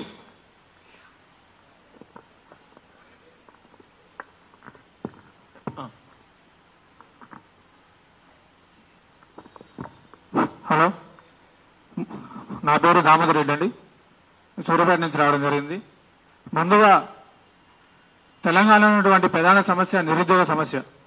గత 15 సంవత్సరాల నుంచి 10 సంవత్సరాల నుంచి కూడా నిరుద్యోగులు అందరం కూడా ఒక్క నోటిఫికేషన్ సరిగొచ్చినా సరే ఉద్యోగం చేసుకుంటామని చెప్పేసి గత 10-15 సంవత్సరాల నుంచి కూడా సరైనటువంటి ఉద్యోగ నోటిఫికేషన్ కోసం ఎదురు చూసే ప్రయత్నం చేస్తా ఉన్నాం. ఈ రోజు పెట్టినటువంటి పరీక్షలు కూడా సరిగా పెట్టకుండా నిరుద్యోగులను తీవ్ర ఇబ్బందులకు గురి చేస్తా ఉన్నారు. ఈనాడు గ్రూప్ 1 అభ్యర్థులను చూసుకుంటే తెలుగు మీడియం అభ్యర్థులకి గ్రూప్ 1 బెంచ్ లో అన్యాయం చేసే ప్రయత్నం చేసినారు. కాబట్టి ఖచ్చితంగా టీఎస్పీసీ దీని మీద కమిటీ వేసి మరొకసారి అవసరమైతే తెలుగు మీడియం విద్యార్థుల పేపర్లు రివాల్యూషన్ చేయాల్సింది మేము కోరుతా ఉన్నాం. మీరు మాకు రీకౌంటింగ్ ఆప్షన్ ఇచ్చినారు, మీరు రివాల్యూషన్ ఆప్షన్ అని చెప్పేసి అడుగుతా ఉన్నాం. అలాగే ఇంతకుముందు గ్రూప్ 1 లీగ్ అయినటువంటి మాట్లాడినటువంటి మేధావులు మైకులు దొరికితే సన్ను వరకుండా మాట్లాడినటువంటి మేధావులు కోనరామ్ సార్ గారు కానీ ఆకునూరు మురళి సార్ కానీ వీళ్ళంతా ఎక్కడ పోయారో కూడా మనకు అర్థం కాని పరిస్థితి.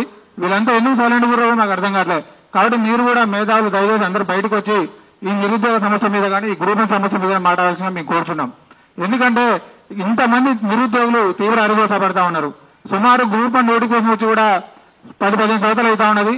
రాక వచ్చిన నోటిఫికేషన్ ఇది 563 పోస్టులు అనేది మళ్ళీ పడడం అనేది చరిత్రలో గగనం. మళ్ళీ 563 పోస్టులతో గ్రూప్ 1 నోటిఫికేషన్ రావడం అనేది పెద్ద చరిత్ర.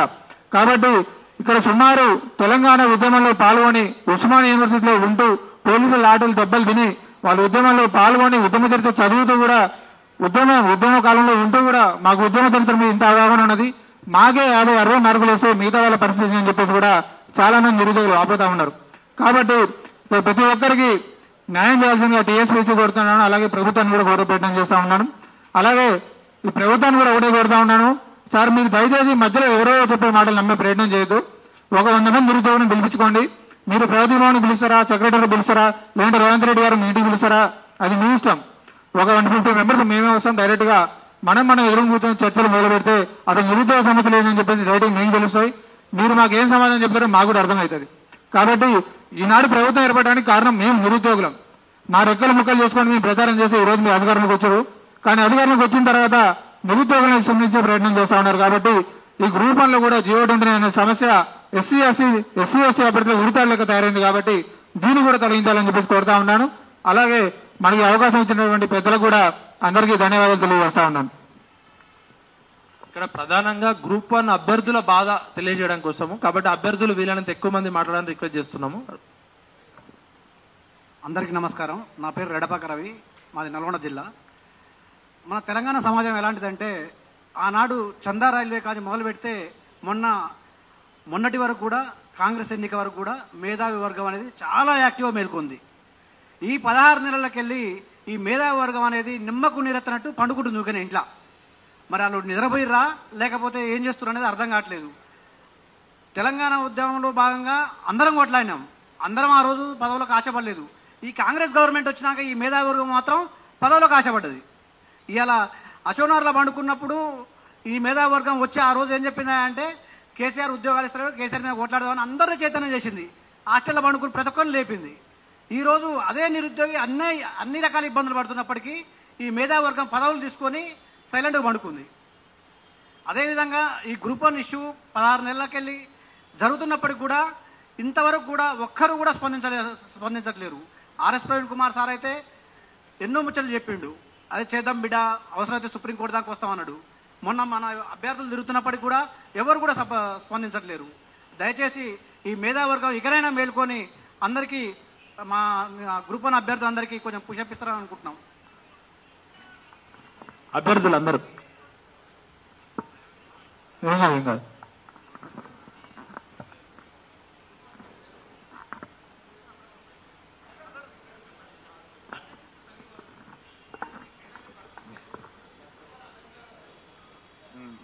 అందరికీ నమస్కారం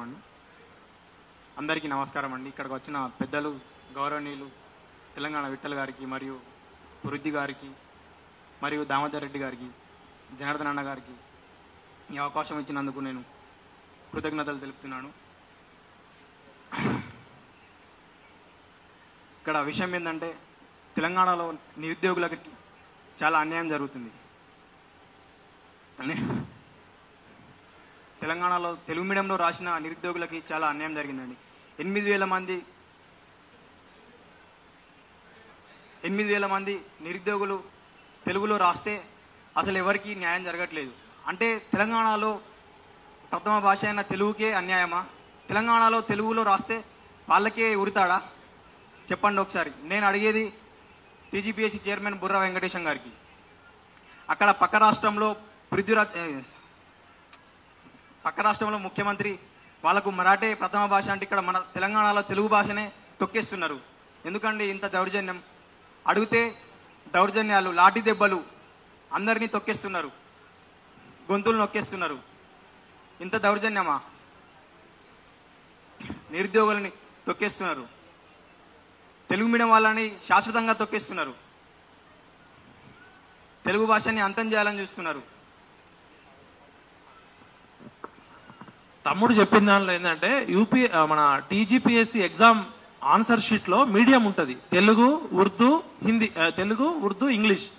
ఇంగ్లీష్ మీడియంలో ఎంతమంది సెలెక్ట్ అయ్యారో లిస్ట్ ఇస్తున్నారు, ఉర్దూ మీడియంలో ఎంతమంది సెలెక్ట్ అయ్యారో లిస్ట్ ఇస్తున్నారు, కానీ తెలుగు మీడియంలో ఎంతమంది సెలెక్ట్ అయ్యారో లిస్ట్ ఇవ్వట్లేదు. వీళ్ళ అభ్యర్థులు చెప్పేదాని ప్రకారం తెలుగు మీడియం అభ్యర్థులకు తీవ్ర అన్యాయం జరిగిందని చెప్తున్నారు. మరి ఎందుకు టీజీపీఎస్సీ తెలుగు మీడియం అభ్యర్థుల లిస్టు దాచిపెడుతుంది? అదేవిధంగా ఉర్దూ మీడియంలో రాసిన వాళ్ళతో పోలిస్తే దాదాపు 9 నుంచి 10 మంది సెలెక్ట్ అయ్యారంటే ఒక ఉర్దూ ప్రొఫెసర్ సాక్షిలో ఇంటర్వ్యూ ఇచ్చారు, కరీం గారు అనుకుంటా, హిస్టరీ ప్రొఫెసర్. ఆయన ఏం చెప్తారంటే అవినీతి అంటే డైరెక్ట్ డబ్బు రూపంలోనో లేకపోతే పోస్ట్ అమ్ముకున్నారోనో కాదు, కులము, మతము, ప్రాంతము, భాష కూడా పక్షపాతం చూపించడం కూడా అవినీతే. ఈ ఉర్దూ పేపర్లు 9 మంది దిద్దిన వారి బ్లూ ప్రింట్ ఉర్దూలో ఇచ్చిర్రా, మీరు ఇంగ్లీష్ లో ఇచ్చిర్రా? ఈ బ్లూ ప్రింట్ అనేది ఇంగ్లీష్ మీడియం స్టాండర్డ్స్ ప్రకారము ఇచ్చిర్రా, లేకపోతే తెలుగు మీడియంలో సపరేట్ బ్లూ ప్రింట్, ఉర్దూ మీడియంలో సపరేట్ బ్లూ ప్రింట్, ఇంగ్లీష్ మీడియంలో సపరేట్ ఇచ్చిర్రా, లేకపోతే ఇంగ్లీష్ మీడియం స్టాండర్డ్స్ ఆధారంగా చేసుకొని ట్రాన్స్లేషన్ చేసిరా అని అడుగుతున్నారు. కాబట్టి చాలా ఎవాల్యుయేషన్ ప్రాసెస్ లో 100 తప్పులు ఉన్నాయి. అభ్యర్థులు అందరూ మాట్లాడాలని చెప్తున్నాము. ఇప్పుడు జనార్దన్ గారు బ్రీఫ్ గా మాట్లాడాలి. పబ్లిక్ సర్వీస్ కమిషన్ ఈరోజే ఒక నోట్ ఇచ్చింది. ఏంటంటే పూజితారెడ్డి గురించే ఈరోజు తెలంగాణలో మొత్తం మాట్లాడుకుంటున్నారు కదా. ఈ పూజితారెడ్డి నిజంగా తప్పు చేసిందా, తప్పు చేయలేదా? నేను చెప్తున్నాను, ఈ మీడియా సాక్షిగా పూజితారెడ్డి తప్పు చేయలేదని చెప్తున్నాం. ఎందుకు చెప్తున్నాం అంటే ఈ గంటాపదంగా ఈ public service commission standing council advocates petitioners case వేస్తే పిటిషనర్స్ వేసినటువంటి కేసులో ఉన్నటువంటి అంశాల గురించి వాదించాల్సింది పోయి ఈ పిటిషనర్స్ ఎక్కడ ఉద్యోగాలు చేస్తున్నారు, వాళ్ళ డీటెయిల్స్ ఇవ్వని ఎందుకు బెదిరింపులకు బరితెగించింది? బరితెగించకుంటే పూజితారెడ్డి నీకు ఎందుకు భయపెట్టలేదని మేము అనుకుంటాం. నువ్వు కోర్టాల్లోనే భయపెట్టించినోని పూజితారెడ్డిని భయపెట్టలేదా? పూజితారెడ్డి వచ్చి నీకు కంప్లైంట్ ఇచ్చిందని నువ్వు మొన్న చెప్పినావు కదా కోర్టులో. ఈ కంప్లైంట్ కాపీ వచ్చినప్పుడు నువ్వు ఎందుకు సరిదిద్దుకోలేదు? అప్పటి వరకు నువ్వు ఎందుకు కంప్లైంట్ రైజ్ చేయలేదు? అమ్మాయి కనుక తప్పు చేసింటే అమ్మాయి ఇచ్చిన కంప్లైంట్ తీసుకొని విత్ ఇన్ 2 days లో నువ్వు ఎందుకు రిజాల్వ్ చేసుకోలేదు? నీ కాడ ట్రాన్స్పరెన్సీ, అకౌంటబిలిటీ ఉన్నప్పుడు, నీ కాడ డేటా అంతా ఉన్నప్పుడు, నీ కాడ అన్ని సిస్టమ్స్ ఉన్నప్పుడు, సర్వర్స్ ఉన్నప్పుడు నువ్వు ఎందుకు చేయలేదు? అసలు నీకు ఆడిట్ ఎవడిచ్చిండు? నీకున్నటువంటి సిస్టమ్స్ కి ఆడిట్ ఉందా? నీ ఆడిట్ రిపోర్ట్ ఎన్ని సంవత్సరాలకు ఒకసారి చేస్తున్నావు? నీ ఆడిట్ చేసేటటువంటి వాళ్ళు ఎవరు? నీ థర్డ్ పార్టీ ఆడిట్ ఎవడు? నువ్వు ఇంతవరకు చెప్పలేదు. ఇప్పుడు నువ్వు కేసులు వేసేది ఎవరి మీద కేసులు వేస్తున్నావు? ఎందుకు కేసులు వేస్తున్నావు? అమ్మాయి మీద కేసు వేసింది ఏమని వేసినావు? సైబర్ క్రైమ్ అని వేసినావు. ఈ రోజు సైబర్ క్రైమ్ ఎవరి మీద కేసు పెట్టాలో సైబర్ క్రైమ్ మీద కేసు పెడితే ఏ దొంగతనాలు చేసిన వాళ్ళ మీద నువ్వు సైబర్ క్రైమ్ కేసులు పెట్టాల్సిన అవసరం ఉన్నది? కనీసం సైబర్ యాక్ట్ తెలియకుండా ఈ రోజు అమ్మాయి మీద కేసు వేసినావు అంటే నువ్వు ఏం చేయాలనుకుంటున్నావు? ఎవరు కూడా రావద్దని అనుకుంటున్నావా? నీ కాడికి సైబర్ క్రైమ్ మీద కేసే వేస్తే ఎవరి మీద వేయాలి?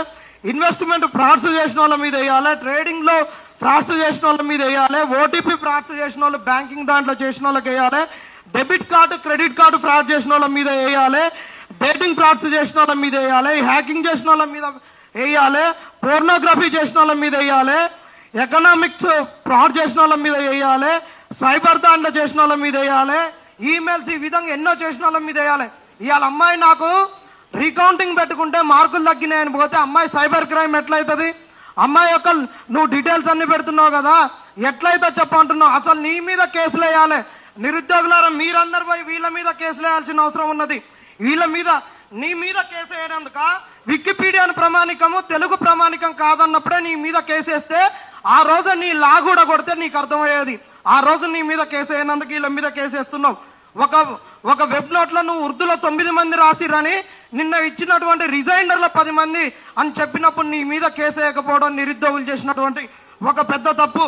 అంతేకాకుండా నువ్వు యూపీఎస్సీ స్టాండర్డ్ లో నేను పేపర్లు దిద్దిస్తాను, నా పేపర్ ఎవాల్యుయేటర్స్ మొత్తము యూపీఎస్సీకి వివిధ ఎగ్జామ్స్లలో పేపర్ కరెక్షన్ లకు పోయారు, పేపర్ సెట్టింగ్ లకు పోయారు. యూపీఎస్సీలో ఎగ్జామ్స్లలో పార్టిసిపేట్ చేసినారని చెప్పి నువ్వు తర్వాత రిటైర్మెంట్ అయిన వాళ్ళు లేకుంటే వర్కింగ్ చేసేటోళ్ళని నువ్వు మొన్న రిజైండర్లు ఇచ్చినావు. అంతకుముందు యూపీఎస్సీ పార్టిసిపేషన్ ఉన్నోళ్ళు అని అన్నావు. ఈ తప్పు చేసినందుకు నీ మీద కేసేయకపోవడానికి అలా నువ్వు బరితెగిస్తున్నావు. దీని మీద కూడా నిరుద్యోగులు కేసేయాలి. అంతేకాకుండా ఆ రోజు పబ్లిక్ సర్వీస్ కమిషన్ సిగ్గు లజ్జ లేకుండా ఓఎంఆర్లు తక్కువ వచ్చినాయని చెప్తే ఆ రోజు నువ్వు ఏం వాదించకుండా కేసు నొడగొట్టుకొని రెండోసారి 2.1 గ్రూప్ 1 క్యాన్సిల్ చేసుకొని వచ్చి ఈ రోజు మూడోసారి గ్రూప్ 1 ఎగ్జామ్ పెట్టి ఉన్న ఫలంగా ఎవడు నిన్ను అడిగిందని 2 రోజులలో నువ్వు ఎక్కువ డిమాండ్ ఉందని డేట్ ఎక్స్టెండ్ చేసినావు.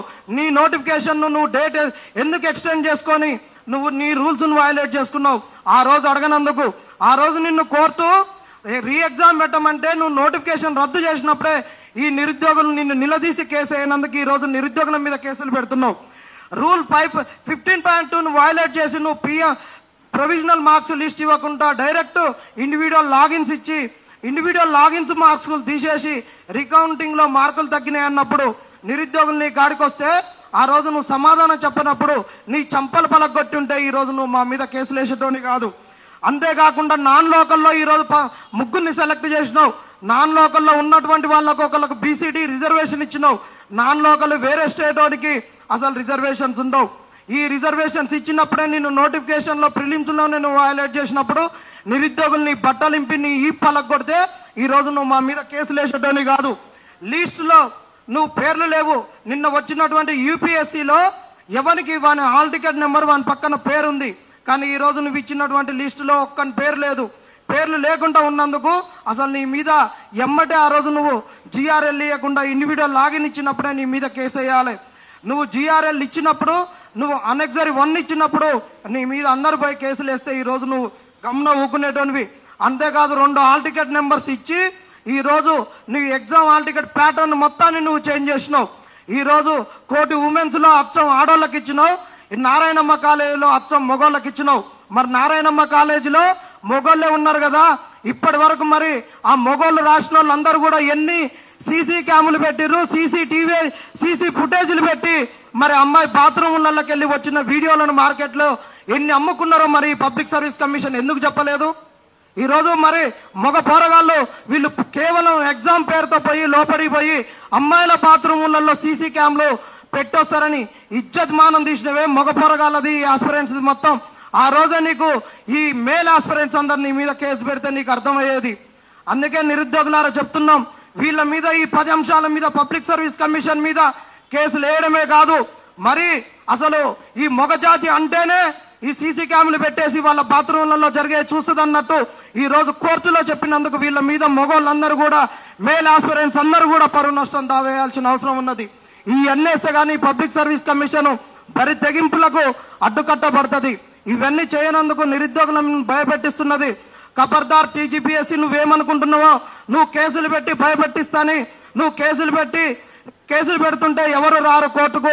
వాళ్ళకు జరిగిన అన్యాయాన్ని ఈ రోజు ఎవిడెన్సులుగా ఇవ్వకపోగా మేము ఎట్లాగా సర్టిఫికెట్ వెరిఫికేషన్ చేసుకున్నాం. కాళ్ళ మీదన ఏళ్ల మీదన పడి మేము అక్కడి నుంచి ఆర్డర్ తెచ్చుకొని వచ్చి మేము 1:1 లో జాబులు ఇచ్చేస్తామని నువ్వు అనుకుంటున్నావు కదా.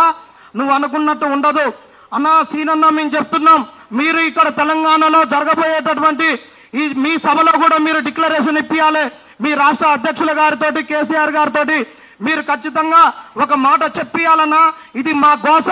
ఈ రోజు మీరు అధికారానికి దూరమై ఇక్కడ కూర్చున్నారంటే అది కేవలము గ్రూప్ 1 అభ్యర్థులతోటి పెట్టుకున్నటువంటి వైర్యమైన మీద గుర్తెరగాలి. నేను ఒకటే చెప్తున్నా, సమాజంలో ఒక నానుడి ఉంటది, కత్తి పట్టుకున్నాడు కత్తికే బలైపోతాడు, రౌడీయిజం చేసినాడు రౌడీయిజానికే బలైపోతాడు. ఈ తెలంగాణలో గ్రూప్ 1 తో పెట్టుకున్నాడు అధికారంలోకి వచ్చినాడు, ఆ గ్రూప్ 1 తో పెట్టుకున్నాడు మళ్ళీ అధికారంతో కోల్పోతాడు. గ్రూప్ 1 తో పెట్టుకున్నాడు ఎవడు కొసల్లాడని చెప్తున్నాం. ఇది తెలంగాణలో వచ్చేటటువంటి కొత్త నానుడి. గ్రూప్ 1 తో పెట్టుకోవద్దు, గ్రూప్ 1 తో చెలగాటం ఆడొద్దు. ఖచ్చితంగా ఆదివారం నాడు కేసీఆర్ గారు ఈ గ్రూప్ 1 గురించి మాట్లాడాలి. అంతేకాకుండా ఇక్కడ ఉన్నటువంటి ప్రతిపక్ష పార్టీలన్నీ కూడా చెప్పాలి ఒకటే, మీరు వస్తే మీరు వాళ్ళకు పదవులు ఇస్తే 2 ఏళ్లే చేస్తారు. రేవంత్ రెడ్డి పాలన ఈ భూమి ఉన్నంత కాలం కాదు, ఈ భూమి ఉన్నంత కాలం ఆయన ఉండడు. వచ్చేది అధికారం మార్పిడి ఖచ్చితంగా జరుగుద్ది. అధికారం మార్పిడిలోకి ఎవరు వస్తారో వాళ్ళు వీళ్ళ ఉద్యోగాలు ఊడగొడతాం. జీవో 29 రాజ్యాంగబద్ధమా కాదా అని తేల్చి జీవో 29 ను ఛాలెంజ్ చేస్తూ నోటిఫికేషన్ ఛాలెంజ్ చేస్తున్నాం. కాబట్టి జీవో ఎప్పుడైతే ఎగిరిపోతుందో నోటిఫికేషన్ ఎగిరిపోతుంది.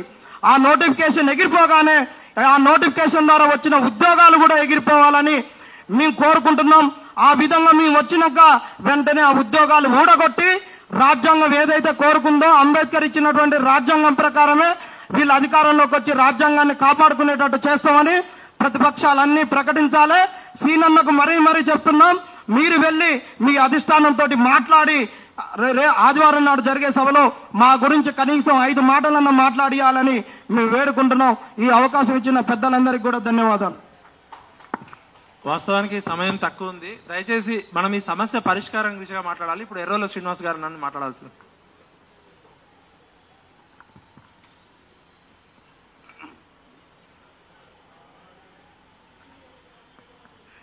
అందరికీ నమస్కారం. వేదిక మీద ఉన్నటువంటి పెద్దలందరికీ, తెలంగాణ ఉద్యమకారులు అన్న విఠలన్న గారికి, అదేవిధంగా అన్న పృథ్వీరాజ్ గారికి, తమ్ముడు జనార్దన్, వాళ్ళ టీం అందరికీ, వేదిక మీద ఉన్నటువంటి అందరికీ పేరు పేరున నమస్కారాలు. అదేవిధంగా మీడియా మిత్రులకు, గ్రూప్ 1 అభ్యర్థులకు మద్దతుగా నిలిచినటువంటి ప్రతి ఒక్కరికి కూడా నమస్కారాలు తెలియజేస్తా ఉన్నా. నిజంగా చాలా బాధాకరమైనటువంటి అంశం. జనార్దన్ చాలా కాంగ్రెస్ గవర్నమెంట్ వచ్చినప్పటి నుంచి పాపం వాళ్ళు కొట్లాడుతూ ఉన్నారు. ఇలా కాంగ్రెస్ గవర్నమెంట్ నిలబడ్డదంటేనే మీ పుణ్యం అని నిలబడ్డది. అధికారంలోకి వచ్చిందే కాంగ్రెస్ పార్టీ కేవలం నిరుద్యోగులు కార్యకర్తల కంటే, కాంగ్రెస్ పార్టీ కార్యకర్తలన్నా పనిచేసిండ్రో నాకు తెలియదు కానీ నిరుద్యోగులు కాళ్లకు బలపం కట్టుకొని మాకు ఎట్లనే చేసి ఉద్యోగాలు కావాలనేసి ఇలా కాంగ్రెస్ పార్టీ అలివికాని హామీలు ఇచ్చి అనేక భ్రమలు కల్పించి వాళ్ళను వాడుకొని వదిలేసినటువంటి సందర్భం మనకు చాలా క్లియర్ గా 16-17 నెలల నుంచి కనబడతా ఉన్నది. ఇలా నేను కాంగ్రెస్ పార్టీకి ఒకటే డిమాండ్ చేస్తా ఉన్నా, ఇదే ప్రెస్ క్లబ్ లా, ఇదే సోమాజిగూడలా, ఇందిరా పార్క్ ధర్నా చౌక్ దగ్గర, అశోక్ నగర్ చివరస్తల, చిక్కడపల్లి లైబ్రరీ సెంటర్ల దగ్గరికి వచ్చినటువంటి పెద్ద పెద్ద మేధావులకు, పెద్ద పెద్ద లీడర్లకు సూటి ప్రశ్న వేస్తా ఉన్నాం ఈ వేదిక నుంచి మీడియా ద్వారా. ఆనాడు మేము అధికారంలోకి వస్తే 2 లక్షల ఉద్యోగాలు సంవత్సరం లోపల ఫిలప్ చేస్తామని చెప్పిండ్రు.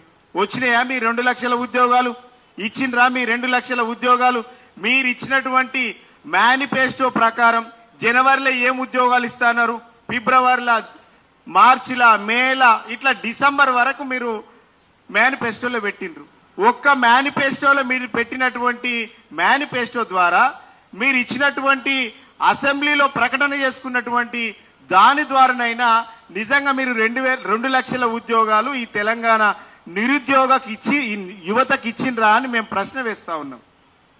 ఇలా అధికారంలో ప్రతిపక్షంలో ఉన్నప్పుడు బట్టి విక్రమార్క గారు మేము అధికారంలోకి వస్తే 1:50 కాదు 1:100 ఇస్తామని చెప్పిండు. 100 ఇస్తామని చెప్పిండు.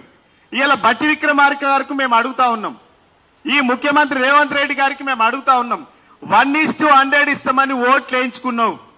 ఇలా 1:100 కాదు కదా, నిరుద్యోగులను పిలిచి మాట్లాడడానికి కూడా నీకు సమయం లేదా అని అడుగుతా ఉన్నాం. నిరుద్యోగులు అదే చిక్కడపల్లిలో లైబ్రరీలో చదువుతున్నటువంటి నిరుద్యోగులను మీరు రోడ్ల మీదకి వచ్చి మీ ముఖాలు చూసి ఎవడు నమ్ముతాడో లేదని చెప్పేసి ఢిల్లీకి వెళ్లి రాహుల్ గాంధీని పిలిపించుకున్నారు. ఎందుకంటే మీకు ఎవరికి పరపతి లేదు, ఇక్కడ ఏ లీడర్కి పరపతి లేదు. రాహుల్ గాంధీ వస్తాన్నా నిరుద్యోగ యువత, విద్యార్థులు, యువత అంతా నమ్ముతారని చెప్పేసి రాహుల్ గాంధీని తీసుకొచ్చి ధర్నా చేపించి అధికారంలోకి రాగానే ఉద్యోగాలు భర్తీ చేస్తామని చెప్పిండ్రు. ఇలా అదే నిరుద్యోగుల పైన అమ్మాయిలను కూడా చూడకుండా అర్ధరాత్రి 2010 ఉస్మానియా యూనివర్సిటీలో తెలంగాణ ప్రకటన వెనక్కి పోయినప్పుడు ఏ విధమైనటువంటి సంఘటన జరిగిందో యూనివర్సిటీలో, ఉస్మానియా యూనివర్సిటీలో అమ్మాయిలను చూడకుండా కర్కశంగా లాఠీ చార్జ్ ఏ విధంగా అయితే జరిగిందో ఆనాడు ఉస్మానియా యూనివర్సిటీలో, అంతకంటే రెట్టింపుగా అమ్మాయిలను కూడా చూడకుండా లైబ్రరీలకు వెళ్లి లాక్కొచ్చి గుంజి కొట్టినటువంటి సందర్భం ఈ తెలంగాణ రాష్ట్ర ప్రభుత్వం చేసింది. ఇలా గ్రూప్ 1 ఉద్యోగాలు మేము ఇస్తాం, 1:100 ఇస్తామని చెప్పిండ్రు. ఏది మీ 100 ఏది? మీ ముఖానికి కనీసం నిరుద్యోగులకు ఈ 16 నెలల్లో పిలిచి మాట్లాడలేనటువంటి సందర్భం తెలంగాణ రాష్ట్రంలో కనబడతా ఉన్నది. కనీసం వాళ్ళకి అపాయింట్మెంట్ ఇవ్వట్లేదు మీరు 16 నెలల నుంచి. వాళ్ళ సమస్య వినడం లేదు, మీరు వాళ్ళ సమస్య పరిష్కారాన్ని కూడా మీరు పిలవడం లేదు అని అంటే ఇంత అహంకారమైనటువంటి ప్రభుత్వం డెఫినెట్ గా ఈ నిరుద్యోగులు భవిష్యత్తును ఆగం చేసినటువంటి ప్రభుత్వం ఈ రాష్ట్ర ప్రభుత్వం. ఇలా మేము జీవో 29 తీసుకొచ్చినాం. ఎందుకంటే ఆ జీవో 55 తీసుకొచ్చినాం. జీవో 55 తీసుకొస్తే ఎస్సీ, ఎస్టీ, బీసీ, మైనార్టీలందరికీ న్యాయం జరుగుతుంది, విద్యార్థులకు, యువతకు. ఎందుకంటే 65 సంవత్సరాలుగా తెలంగాణ రాష్ట్రంలో తెలంగాణ ప్రజలు, తెలంగాణ నిరుద్యోగ యువత అంతా కూడా సమైక్య రాష్ట్రంలో నష్టపోయింది. ఇక్కడ ఉన్నటువంటి ఈ స్థానికులకు 95% ఇక్కడ స్థానికులకు ఉద్యోగాలు దక్కాలనేటువంటి ఉద్దేశం కొద్దీ కేసీఆర్ గారు ఈ నీళ్లు, నిధులు, నియామకాలతోనే ఈ తెలంగాణ ఉద్యమం జరిగింది. ఈ బిడ్డలకు, ఈ తెలంగాణలో పుట్టినటువంటి మట్టి బిడ్డలకు 95% రిజర్వేషన్ అమలు కావాలని చెప్పేసి మేము రాష్ట్రపతి ఉత్తర్వులు చేసుకోవడానికి దాదాపుగా 2.5-3 సంవత్సరాలు పట్టింది. ఆ సమయంతో వెయిట్ చేసి ఇక్కడ బిడ్డలకు 95% రిజర్వేషన్ జరగాలని చెప్తే ఇలా మీరు ఓపెన్ కేటగిరీలా జీవో 29 తీసుకొచ్చి ఇలా ఎస్సీ, ఎస్టీ, బీసీ, మైనార్టీ నిరుద్యోగులకు తీవ్రమైన అన్యాయం చేస్తుంది ఈ రాష్ట్ర ప్రభుత్వం. ఇలా ఎస్సీ, ఎస్టీ, బీసీ, మైనార్టీ నిరుద్యోగ యువత ఎవరైతున్నారో ఇలా పూర్తిగా అన్యాయం చేసింది. అంటే ప్రెసిడెన్షియల్ ఆర్డర్ కు వ్యతిరేకంగా, భారత రాజ్యాంగ స్ఫూర్తికి వ్యతిరేకంగా ఇలా రిజర్వేషన్ అమలును తుంగలో దొక్కింది ఈ రాష్ట్ర ప్రభుత్వం. ఇలా ఇంత జరుగుతుంటే, ఇన్ని అవతకవతలు జరుగుతుంటే, ఇంత పట్టబగలే అన్యాయాలు జరుగుతుంటే మేధావులు అన్నటోళ్ళు ఏడికి పోయినరు అని అడుగుతా ఉన్నా. ఇలా ఆనాడు బీఆర్ఎస్ పార్టీ పైన, బీఆర్ఎస్ ప్రభుత్వం పైన కుంకుమాలుగా వార్తలు రాయించి పెద్ద పెద్ద నోళ్లు చేసుకొని మాట్లాడి ఇలా అసలు టీఆర్ఎస్ పార్టీ అంటేనే ఒక విద్రోహ శక్తిలాగా సృష్టించినటువంటి ఈ సంఘ విద్రోహ శక్తులు ఏడికి పోయినరు అని అడుగుతా ఉన్నాం. ఇలా ఎక్కడ పోయినరు? ఇలా హరగోపాల్ గారు ఏడిపోయినరు, కోదండ రామరెడ్డి గారు ఎడిపోయినరు, ఆకునూరు మురళి గారు ఏడపోయినరు, ఇలా తీన్మారు మల్లాన్ని ఆడకపోయిండు. ఇలా మీ నిరుద్యోగ యువత 40 లక్షల నిరుద్యోగులను అడ్డం పెట్టుకుని ఇలా 4 ఉద్యోగాలు సంపాదించుకున్నారు మీరు. ఈ 4 ఉద్యోగాలు వచ్చిన తర్వాత పదవులకు పెదవులు మూసి ఇలా నిరుద్యోగులను రోడ్డు మీదకి ఇచ్చి ఇలా మీరు క్యాబినెట్ లో కూర్చొని, సెక్రటరియట్ లో కూర్చొని జల్సా చేస్తా ఉన్నారు. ఇలా కాంగ్రెస్ పార్టీలో ఉన్నటువంటి మేధావులకు, తెలంగాణలో ఉన్నటువంటి మేధావులకు మేము ఒకటే అప్పీల్ చేస్తా ఉన్నాం. తెలంగాణ విధ్వంసం జరుగుతా ఉన్నది. ఒక పక్క హైడ్రా, మరొక పక్క మూసి, మరొక పక్క లగచెర్ల, మరొక పక్క హెచ్సియు భూముల పేరిట ఇంత విధ్వంసం హైదరాబాదు జరుగుతా ఉంటే అసలు ఈ మేధావులన్న వాళ్ళు ఎందుకు నోరు తెరుస్తలేరు? మేధావులన్న వాళ్ళు ఎందుకు పదవులకు అమ్ముడు పోయినరా? దేనికి అమ్ముడు పోయినరో ఇలా స్పష్టత రావాల్సినటువంటి అవసరం ఉన్నది. ఇలా విద్యా వ్యవస్థలో అవతకవతలు జరుగుతూ ఉన్నాయి, ఇలా ఉద్యోగాల అవతకవతలు జరుగుతూ ఉన్నాయి. ఇలా జీవో 55కి వ్యతిరేకంగా ఇక్కడ నిరుద్యోగులకు, విద్యార్థులకు, ఎస్సీ, ఎస్టీ, బీసీ, మైనార్టీ విద్యార్థులకు వ్యతిరేకంగా, రిజర్వేషన్ కు వ్యతిరేకంగా, రూల్ ఆఫ్ రిజర్వేషన్ కు వ్యతిరేకంగా, రాజ్యాంగానికి వ్యతిరేకంగా ఇలా పోస్టులన్నీ అవతకవతలు జరుగుతూ ఉంటే ఎందుకు ఈ మౌనం? ఎందుకు మాట్లాడట్లేరు? ఎందుకంటే ఈ 50% ఎవరైతున్నారో అగ్రకులాలే వాళ్ళే విద్యార్థులు వస్తా ఉన్నారు. మరి ఎస్సీ, ఎస్టీ, బీసీ, మైనార్టీ విద్యార్థులు ఏడకపోవాలి? రూల్ ఆఫ్ రిజర్వేషన్ ఎందుకు పాటించట్లేదు? ఇక్కడ మేము చాలా క్లియర్ గా ఇందిరా పార్క్ దగ్గర విద్యార్థులు, నిరుద్యోగులు ధర్నా చేసినప్పుడు మేము చాలా క్లియర్ గా ఆ రోజు మాట్లాడినాం. జీవో 55కి వ్యతిరేకంగా 29 జీవో తీసుకొస్తుండ్రు అనేసి ఆనాడు అసెంబ్లీ వేదికగా మా హరీష్ రావు గారు పార్టీ నుంచి కేటీఆర్ గారు చాలా స్పష్టంగా మాట్లాడారు. ఇది ఎస్సీ, ఎస్టీ, బీసీ, మైనార్టీ విద్యార్థులకు తీవ్రమైనటువంటి అన్యాయం జరుగుతా ఉందని మాట్లాడితే కాంగ్రెస్ పార్టీలో ఉన్నటువంటి ఎస్సీ, ఎస్టీ, బీసీ, మైనార్టీ శాసనసభ్యుడు నోరు తెరవకపోవడం చాలా దురదృష్టకరం, చాలా అన్యాయం. ఎందుకు మాట్లాడరు?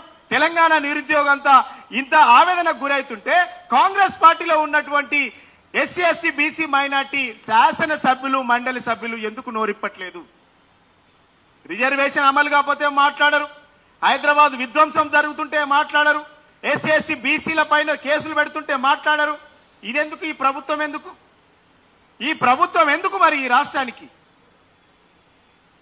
ఈ రాష్ట్రం విధ్వంసం చేస్తా ఉంటే ఒక పక్కన నన్ను అడిగితే మహేందర్ రెడ్డి గారికి 1 year గడువు ఉందని తెలిసి రాష్ట్ర ప్రభుత్వానికి 1 year ఉందని తెలిసి కూడా ఆయనను మీరు తీసుకుపోయి ఆ పోస్ట్ లో కూర్చోబెట్టుకున్నారంటే ఆయనకు లేదా ఈ పాపంలో భాగం? ఆయన కూడా మా గత ప్రభుత్వంలో ఆయన డీజీపీగా పనిచేసింది కదా, మరి ఆయనను తీసుకొని ఎందుకు కూర్చోబెట్టుకున్నారు అక్కడ? ఆనాడు బీఆర్ఎస్ పార్టీ హయాంలో చాలా అవతకవతలు జరిగినాయి అనేసి మాట్లాడుతున్నటువంటి కాంగ్రెస్ పార్టీ ఇలా ఇంత ఈ రాష్ట్రంలో 16 నెలల నుంచి నిరుద్యోగులు పాపం తిండి తిప్పలు లేక కోర్టు ఫీజులు కట్టుకోవాలనేటువంటి దుస్థితిలో పైసా జమ చేసి పాపం ఇంటికాడికి వెళ్ళి డబ్బులు లేక వాళ్ళను వీళ్ళను దోస్తులను వాళ్ళని ఫ్రెండ్స్ అడుక్కొని ఇలా సుప్రీంకోర్టు దాకా వెళ్లి ఢిల్లీ దాకా వెళ్లి వాళ్ళు పాపం డబ్బులు కట్టుకొని ఇవన్నీ అవతకవతలు జరుగుతున్నాయని తెలిసి కూడా ఈ రాష్ట్ర ప్రభుత్వం నిమ్మకు నీరెత్తినట్టుండి ఇలా నిర్ద్వందంగా విద్యార్థులను ఈ విచక్షణ రహితంగా ఇలా విద్యార్థుల పైన చూపుతున్నటువంటి ఈ ద్వంద్వ వైఖరి ఏదైతుందో మేము తీవ్రంగా ఖండిస్తా ఉన్నాం. ఈ రాష్ట్ర ప్రభుత్వం ఇప్పటికైనా కళ్ళు తెరిచి ఈ నిరుద్యోగులకు ఈ గ్రూప్ వన్ అభ్యర్థులకు న్యాయం చేయకుంటే బీఆర్ఎస్ పార్టీ ఈ నిరుద్యోగుల పక్షాన గ్రూప్ 1 అభ్యర్థుల పక్షాన డెఫినెట్ గా పోరాటానికి శ్రీకారం చుడుతుంది. ఇలా ఎక్కడైతే మీరు కాంగ్రెస్ పార్టీని నమ్మి మీరు ఏదైతే వాళ్ళ కోసం మీరు పనిచేసిండ్రో వాళ్ళ నిజస్వరూపం ఏందో తెలిసిపోయింది, వాళ్ళ దొంగ రాజకీయం ఏందో తెలిసిపోయింది, వాళ్ళ దోపిడితనం ఏందో తెలిసిపోయింది. కాంగ్రెస్ పార్టీ అంటేనే చీటింగ్, కాంగ్రెస్ పార్టీ అంటే కరప్షన్, కాంగ్రెస్ పార్టీ అంటేనే కలెక్షన్. ఈ కలెక్షన్ కరప్షన్ చీటింగ్ ఈ కాంగ్రెస్ పార్టీని నడి బజార్లో నిలదీయాల్సినటువంటి బాధ్యత ఈ తెలంగాణలో ఉన్నటువంటి నిరుద్యోగులదన్న సంగతి గుర్తు చేస్తా ఉన్నా. ఇప్పటికైనా నిరుద్యోగులు అందరం ఏకమై ఈ కాంగ్రెస్ పార్టీ నిరుద్యోగ యువతకు గ్రూప్ 1 అభ్యర్థులకు న్యాయం చేసే వరకు న్యాయ పోరాటం దిశగా బీఆర్ఎస్ పార్టీకి మీ అండదండగా ఉంటుంది. డెఫినెట్ గా రేపు జరగబోయేటువంటి సభలో కేసీఆర్ గారితో మాట్లాడించేటువంటి ప్రయత్నం మేము చేస్తాం. ఈ కాంగ్రెస్ పార్టీ దొంగ నాటకాన్ని కూడా మనం ఎండగట్టాల్సినటువంటి అవసరం ఉంది. ఆ రోజు మీరు ఎట్లయితే కాళ్లకు బలపం కట్టుకొని కరపత్రాలు పంచి కాంగ్రెస్ పార్టీకి ఓటు వేయించాలని మీరు ఎట్లయితే ప్రచారం చేసిండ్రు, ఇలా మేము రిక్వెస్ట్ చేస్తా ఉన్నాం నిరుద్యోగ యువతకు. ఇలా కాంగ్రెస్ పార్టీ చేసినటువంటి మోసాలను, దమన నీతిని, దమనకాండను, ఈ ద్వంద్వ వైఖరిని, ఈ పోస్టులు ఏ విధంగా ఇక్కడ అవతకవతలు జరిగినాయి, ఎందుకు జరిగినాయి, ఎవరి వల్ల జరిగినాయి, కనీసం సబ్జెక్టు పైన అవగాహన లేనటువంటి ప్రొఫెసర్లతోని డిగ్రీ లెక్చరర్లతోని ఇలా పేపర్ కరెక్షన్ చేపించి ఎవాల్యుయేషన్ చేపించి నిరుద్యోగులకు తీవ్రమైనటువంటి అన్యాయం జరిగిందని ప్రతి పల్లెకు ప్రతి గడపకు చెప్పాల్సినటువంటి అవసరం ఉంది. ఎందుకంటే 10 సంవత్సరాల తర్వాత ఇలా గ్రూప్ 1 పరీక్ష పెట్టుకుంటే దాంట్లో కూడా ఎస్సీ ఎస్టీ బీసీ మైనార్టీ విద్యార్థులు రాకపోవడం చాలా బాధాకరం. అంటే ఈ 50 సంవత్సరాలు ఎస్సీ ఎస్టీ బీసీ మైనార్టీ విద్యార్థులు నిరుద్యోగులు యువత అంతా కూడా కీలకమైనటువంటి పోస్టులకు దూరంగా ఉండబోతుండడానికి ఒక పెద్ద నిదర్శనం ఇది. నిరుద్యోగ యువతకు మేము పిలిపిస్తా ఉన్నాం, మీరు ఎక్కడున్నా సరే ఐక్యతతో కొట్లాడాల్సినటువంటి అవసరం ఉంది, ఐక్యతతో ఉద్యమించాల్సినటువంటి అవసరం ఉంది. ఐక్యతతో కాంగ్రెస్ పార్టీని నిందించి నిలదీసి నడి రోడ్డు పైన ఎక్కడైతే మీరు కోల్పోయినరో అదే చివరస్తకు వచ్చి కాంగ్రెస్ పార్టీ ప్రభుత్వం చర్చలు జరిపే వరకు ఈ పోరాటం ఆపకూడదు. ఈ పోరాటానికి మేము సంపూర్ణమైనటువంటి మద్దతు తెలియజేస్తామని సందర్భంగా తెలియజేస్తూ జై తెలంగాణ.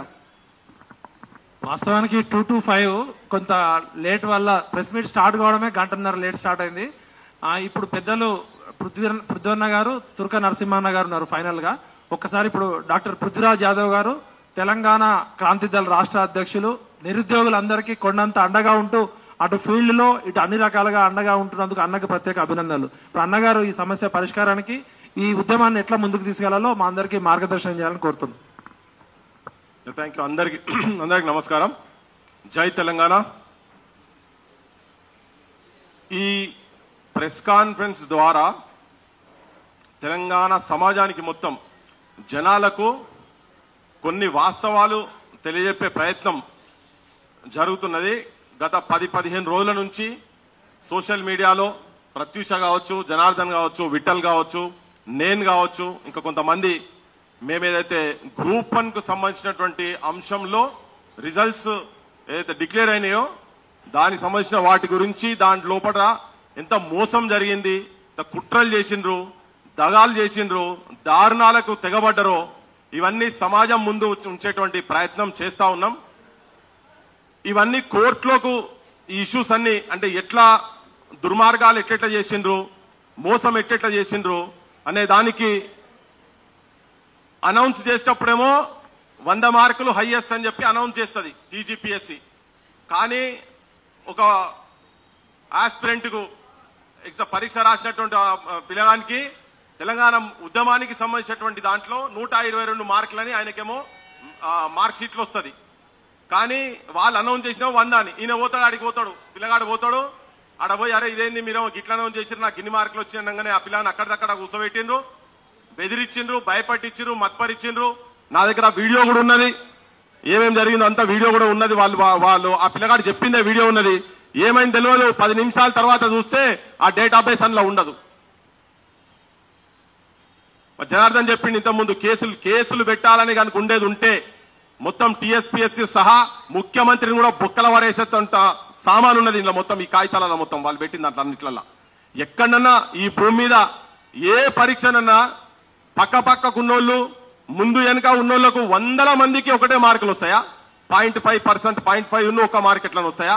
ఏదో పూటుపుటాన్ని జరగకపోతే తెలుగు మీడియం వాళ్ళది ఇవన్నీ చర్చకు జరుగుతున్నాయి. జస్ట్ నేను ఒక రీక్యాప్ చేయదలుచుకున్నా. నేను తెలుగు మీడియం కు సంబంధించినటువంటి వాళ్లకు పుస్తకాలు రాసిన వాళ్ళు ఇంతకుముందు బ్రదర్ చెప్తా ఉండే 5 పుస్తకాలు 6 పుస్తకాలు రాసిన వాళ్ళు నా దగ్గరికి విఠల్ దగ్గరికి వచ్చి కూర్చొని అన్న మేము 15 ఏళ్ల నుంచి చదువుతున్నాము, 10 ఏళ్ల నుంచి, ఎందుకంటే దరిద్రం పోయిన గవర్నమెంట్ కూడా ఉద్యోగాలు ఏమి వేయలేదు వీళ్ళకి సంబంధించినటువంటిది, వీళ్ళు వచ్చి వేసిరు కదా అని చెప్పని 15 ఏళ్ల నుంచి చదువుతున్నాము, 10 ఏళ్ళు అవుతుంది, 5-6 పుస్తకాలు కూడా రాసినాము. మేం పుస్తకాలు రాసిన వాళ్లకు 52-53 మార్కులు వచ్చుడైంది.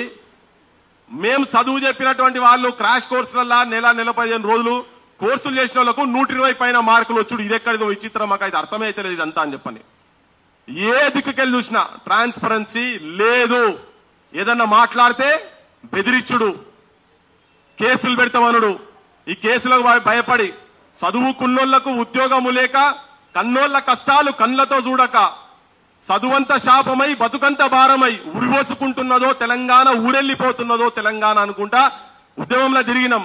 ఇప్పుడు కూడా సేమ్ పరిస్థితులు ఏం మారలేదు. ఇప్పటికి కూడా ఆత్మహత్యలకు ప్రేరేపిస్తున్నారు, ప్రభుత్వాలు ప్రేరేపిస్తున్నాయి.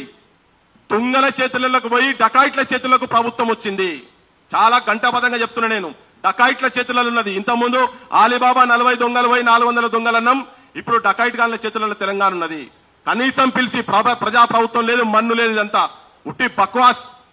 డకాయిట్ గాన్లలో వాళ్ళ చేతులు ఉన్నది కాబట్టే కనీసం వీళ్ళైనా మాట్లాడితే ఒత్తిడి చేసుడు, ఇళ్లకు పోలీసులను పంపుడు, ఎంక్వైరీలు చేసుడు, తల్లిదండ్రులను భయపెట్టించుడు, ఊర్లలో సర్పంచ్లను పెద్ద మనుషులను తీసుకుపోయి మీ పోరానికి ఇది అవసరమా, నీ ఇంట్లో మొట్టమొదటిసారి చదువుతున్నాడు, నీ ఇంటి దీపము, రేపు పొద్దుగాల పోయి బొక్కల వారేసి కేసులలో పెట్టి లోపటేస్తే నీ భవిష్యత్తు, నీ కొడుకు భవిష్యత్తు, నీ కుటుంబం భవిష్యత్తు మొత్తం నాశనం అయితే బెదిరిస్తున్నారు. ఇట్లా బయటికి వస్తుంది వెనక ముందు అవుతున్నారు. తెగిచ్చు అట్లో ఇట్లో జనార్దన్ అసంటోలు ఆడ బాంబే లేదు శృతి అని ఫోన్ చేస్తే చాలు గంటలు మేమైతే కూర్చొని ఇదంతా తీస్తుంటే విఠలు, నేను, రవి, ఈ టెక్నికల్ సంబంధించినటువంటి శ్రీనివాస్ కావచ్చు, మేమంతా గంటలు కూర్చుంటే ఎంత ఘోరంగా ఉన్నదంటే అందరినీ ఈడ కూర్చున్న కాడికి బండి వచ్చింది దీనిలో వరేసుకొని పోవాలి. కొడుకులు అందరిని తీసుకుపోయి డైరెక్ట్ జైల్లో కూర్చోవాలి. కొడుకులు జైలు కూడులు తినాలి. తిహార్ జైల్లో అతి ఘోరమైనటువంటి ట్రీట్మెంట్, రేపులు చేసేల కన్నా ఘోరమైనటువంటి ట్రీట్మెంట్ ఇచ్చి బొక్కల వారేసేంత దమ్మున్నది దీన్ని కరెక్ట్ కనుక ఎవరైనా చేయగలిగేది ఉంటే. ఎవరి దగ్గరికి పోలే, అన్ని రాజకీయ పార్టీల దగ్గర. నేను చాలా క్లుప్తంగా చెప్తున్నా, నేను అన్ని రాజకీయ పార్టీల దగ్గరికి సీన్ చెప్పింది ఇంతకుముందు, మీరందరూ రాని మేము బయట ఉంటామని చెప్పి. అయ్యా వాళ్ళకి కేసులు అయితే మీరు బయటకు వచ్చి కొట్లాడు, బయటికి రమ్మని. మీ కేటీఆర్, ప్రవీణ్ కుమార్ పోయి ఢిల్లీ రంగా గాలి మోటార్లో పట్టుకొని పోయింది కదా, మరి కపిల్ సిబల్ తోటి పిటిషన్ వేయించిండ్రు. తర్వాత ఏమైంది మరి, ఎందుకు ఆగిండ్రు, దేని గురించి ఆగిరు, దీని వెనుక మర్మం ఏంటిది? ఇవాళ పొద్దుగాలని హన్మకొండకెళ్ళి వస్తున్నాయి, ఈ మీటింగ్ గురించి హన్మకొండకెళ్ళి వస్తుంటే ఒక 50-60 కార్ల కాన్వాయ్ పోతున్నది, కేటీఆర్ కాన్వాయ్ పోతున్నది. ఆయన డీజిల్ పైసలు ఇవాళ ఒక్కటి రోజు ఆయన పెట్టినటువంటి పైసలు ఒక్కటి కోర్టులో అడ్వకేట్లకు ఇస్తే ఈ కేసు గెలుస్తుంది. ఈమని చెప్పు పోయి తీసుకుపోయి ఈమని చెప్పి వేదిక మీద మాట్లాడు ఏం కాదు మాకు వేదిక మీద మస్తు మాట్లాడతారు. జనార్దన్ చెప్పింది నేను అగ్రి చేస్తలేను నేను కానీ మస్తుగా మాట్లాడతారు. ఉకదుంపుడు ఉపన్యాసాలు మస్తుగా మాట్లాడతారు కానీ కార్యాచరణ కావాలి. ఏం చేస్తున్నారు ఈ ప్రభుత్వం మీద వాళ్ళు కొట్లాడతారు. నీ ఎమ్మెల్యేలు మొత్తం ఇయాటి నుంచి రేపటి నుంచి నేను అన్నం దినం ఇది మొత్తం ఎక్కడిదక్కడ దీని మీద ఒక సిబిఐ ఎంక్వైరీయో జ్యుడిషియల్ ఎంక్వైరీ పడే వరకు టీఆర్ఎస్ పార్టీ నా ప్లీనరీ కూడా 20 సంవత్సరాల సక్సెస్ ను అంటున్నావు కదా. 40 లక్షల మంది గుండెలు కన్నీళ్లతో గారుతున్నాయి ఒక్కొక్కడి. అరే ఎక్కడ చూసినా ఎవరిని మాట్లాడితే తలిగిస్తే చాలు మాట్లాడితే చాలు శోక సముద్రంలో పోతున్నారు. నీ పార్టీ డిసిషన్ తీసుకోమని చెప్పు. కేసీఆర్ గారికి చెప్పండి మాట చెప్పండి. రేపటి నుంచి ఆయన అన్నం తినకుండా కూర్చోమని చెప్పండి. రాష్ట్రాన్ని మొత్తం అల్లకల్లో చేద్దాం. ముఖ్యమంత్రి దిగోస్తాడు చేద్దాం. అరే మామూలు పిల్లలను ఆడపిల్లలను నౌకరు చేసుకుని ఆడపిల్లల ఆఫీసుల దగ్గరికి కూడా పోయి పోలీసు వాళ్ళు పోయి నౌకర్లు పోయేటట్టు చేస్తే ఆత్మహత్య చేసుకుంటున్నారు. ఇప్పటికి 3 చచ్చిపోయారు. తెలిసి 3 చచ్చిపోయారు. తెలియకుండా ఎంతమంది చచ్చిపోతారో తెలియదు. నేను ఆవేశం నా లోపడేందంటే అవన్నీ రోజు వీళ్ళతో మాట్లాడుతుంటే తెలుస్తున్నది. అసలు ఒక్కొక్కరు ఇంత ఘోరంగా ఉంటుందా? ఇంత అన్యాయంగా ఉంటుందా? ఇంత అన్యాయమా? 100 మందికి పక్క గుండానికి వస్తుందా? ఏం పరీక్షలు రాబాయి నాకు అర్థమైతే లేదు. ఈయనకైతే ఆయన విన్నాడు ఈ ముఖ్యమంత్రి గ్రూపులు రాసినోడు కాదు. ఆయనకు సివిల్ సర్వీస్ తెలియదు, మన్ను తెలియదు, మసాలా బ్రోకర్ గాన్లు కాంట్రాక్టర్లు రియల్ ఎస్టేట్ బ్రోకర్ నా కొడుకులు మొత్తం ఎమ్మెల్యేలు ఎంపీలు వాళ్ళకు బాసు ఒక గుంపు మేస్త్రి ఆడ పోయి కూర్చున్నాడు. సర్వనాశనం చేసి పడేస్తున్నారు. రాష్ట్రాన్ని మొత్తం సర్వనాశనం చేస్తున్నారు. అరే చదువుకుంటున్నటువంటి క్రీమ్ తెలంగాణ భవిష్యత్తును తీర్చిదిద్దేటువంటి అద్భుతమైనటువంటి మనస్తత్వం ఉన్నటువంటి వాళ్ళు ఆలోచన ఉన్నటువంటి వాళ్ళు ప్రిపేర్ అయ్యి రేపు భవిష్యత్తులో ఐఏఎస్ ఐపీఎస్ అయ్యి పాలసీస్ నిర్ణయం చేసేటువంటి వాళ్ళ దగ్గర ఏ మాత్రం సమర్థత లేనటువంటి వాళ్ళని తీసుకొచ్చి అక్కడ కూర్చోబెడుతున్నాం. మొత్తం తప్పుతరగా మావాడు మాట్లాడుకుంటే చెప్పింది కదా 10 మంది ఎక్కడికి వెళ్ళి వచ్చారు. 2 హాల్ టికెట్లు సౌలత్ ఉంటుందన్నట. అంటే అసలు మాకు డౌట్ ఏమొస్తుంది అంటే ప్రిలిమ్స్ కో హాల్ టికెట్ మెయిన్స్ కో హాల్ టికెట్ అంటే ప్రిలిమ్స్ అసలు రాసినోడు రాయని వాళ్ళకు కూడా మెయిన్స్ హాల్ టికెట్ ఇచ్చి రాపియొచ్చు కదా. మీరంతా గణికులే కదా, తెలుస్తూనే ఉన్నది కదా ఇక్కడ మొత్తం దాని ప్రతాపాలు. మీరు ఎట్లా ఎంత సీక్రెట్ గా చేస్తున్నారో ఇవన్నీ అని చెప్పని నిజంగా చదువుకునేటోళ్ళు సీనియర్ మాట్లాడుకుంటూ చెప్పిండు.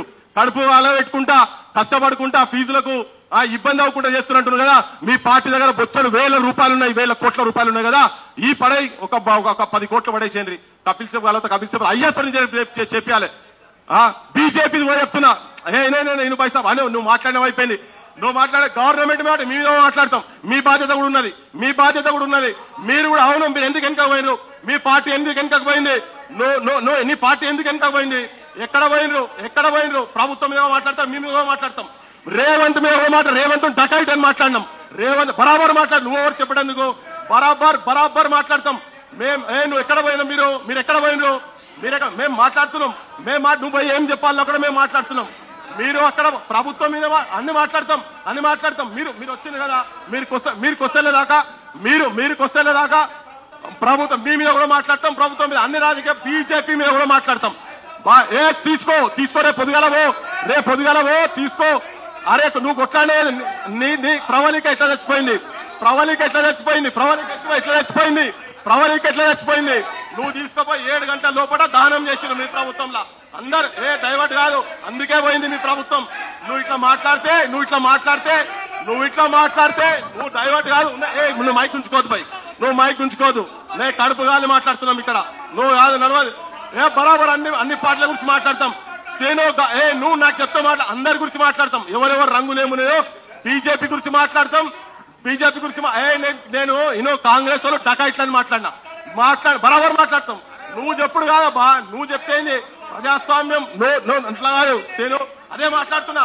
నిరుద్యోగుల పక్షాన్ని మాట్లాడుతున్నాం. అందుకనే చెప్తున్నా మీరు ఎందుకు లీగల్ గా ఎందుకు వెనక పోయినరు? మీ కేటీఆర్ ఢిల్లీ దాకా పోయింది కదా, ఎందుకు వెనక పోయినరు? కొట్లాడు. అదే చెప్తున్నాం. అందుకే చెప్తున్నాం కొట్లాడమని చెప్తున్నాం. బరాబర్ ప్రజాస్వామ్యం. మేము తెలంగాణ గురించి తిరిగాం. నువ్వు లేవు. నేను తెలంగాణ నేను టీఆర్ఎస్ పార్టీ పెట్టేప్పుడు నువ్వు లేవు. మేమున్నాము. నువ్వు లేవు. నీకు తెలియదు. నువ్వు పోయి మాట్లాడాలి. వాస్తవాలు మాట్లాడితే వస్తుంది మీకు. బరాబర్ నువ్వు రేపు పొద్దుగాలి చెయ్యి. లీగల్ సపోర్ట్ ఇప్పి. అరే ఆగబ్బా ఏంది లీగల్ సపోర్ట్ ఇప్పి. కేసీఆర్ తోని కేటీఆర్ తో లీగల్ సపోర్ట్ ఇప్పి. నేను చెప్పినా నువ్వు రోడ్ల మీదకి వస్తే మేము మీ ఎమ్మడి ఉంటామని చెప్తున్నాం కదా. రా నీ ఎమ్మెల్యేలు రేపటి నుంచి మాట్లాడమని చెప్తున్నాం. సేమ్ బీజేపీ గురించి కూడా చెప్తున్నా. ఎవరికి భయపడలేదు ఇక్కడ. ఈ భూమి ఈ నేలనే త్యాగాలతో ఉన్నది. తెలంగాణ మూమెంట్ లో తిరిగేటప్పుడు మేము చచ్చిపోతాం అనుకొని బయటకు వచ్చినాం.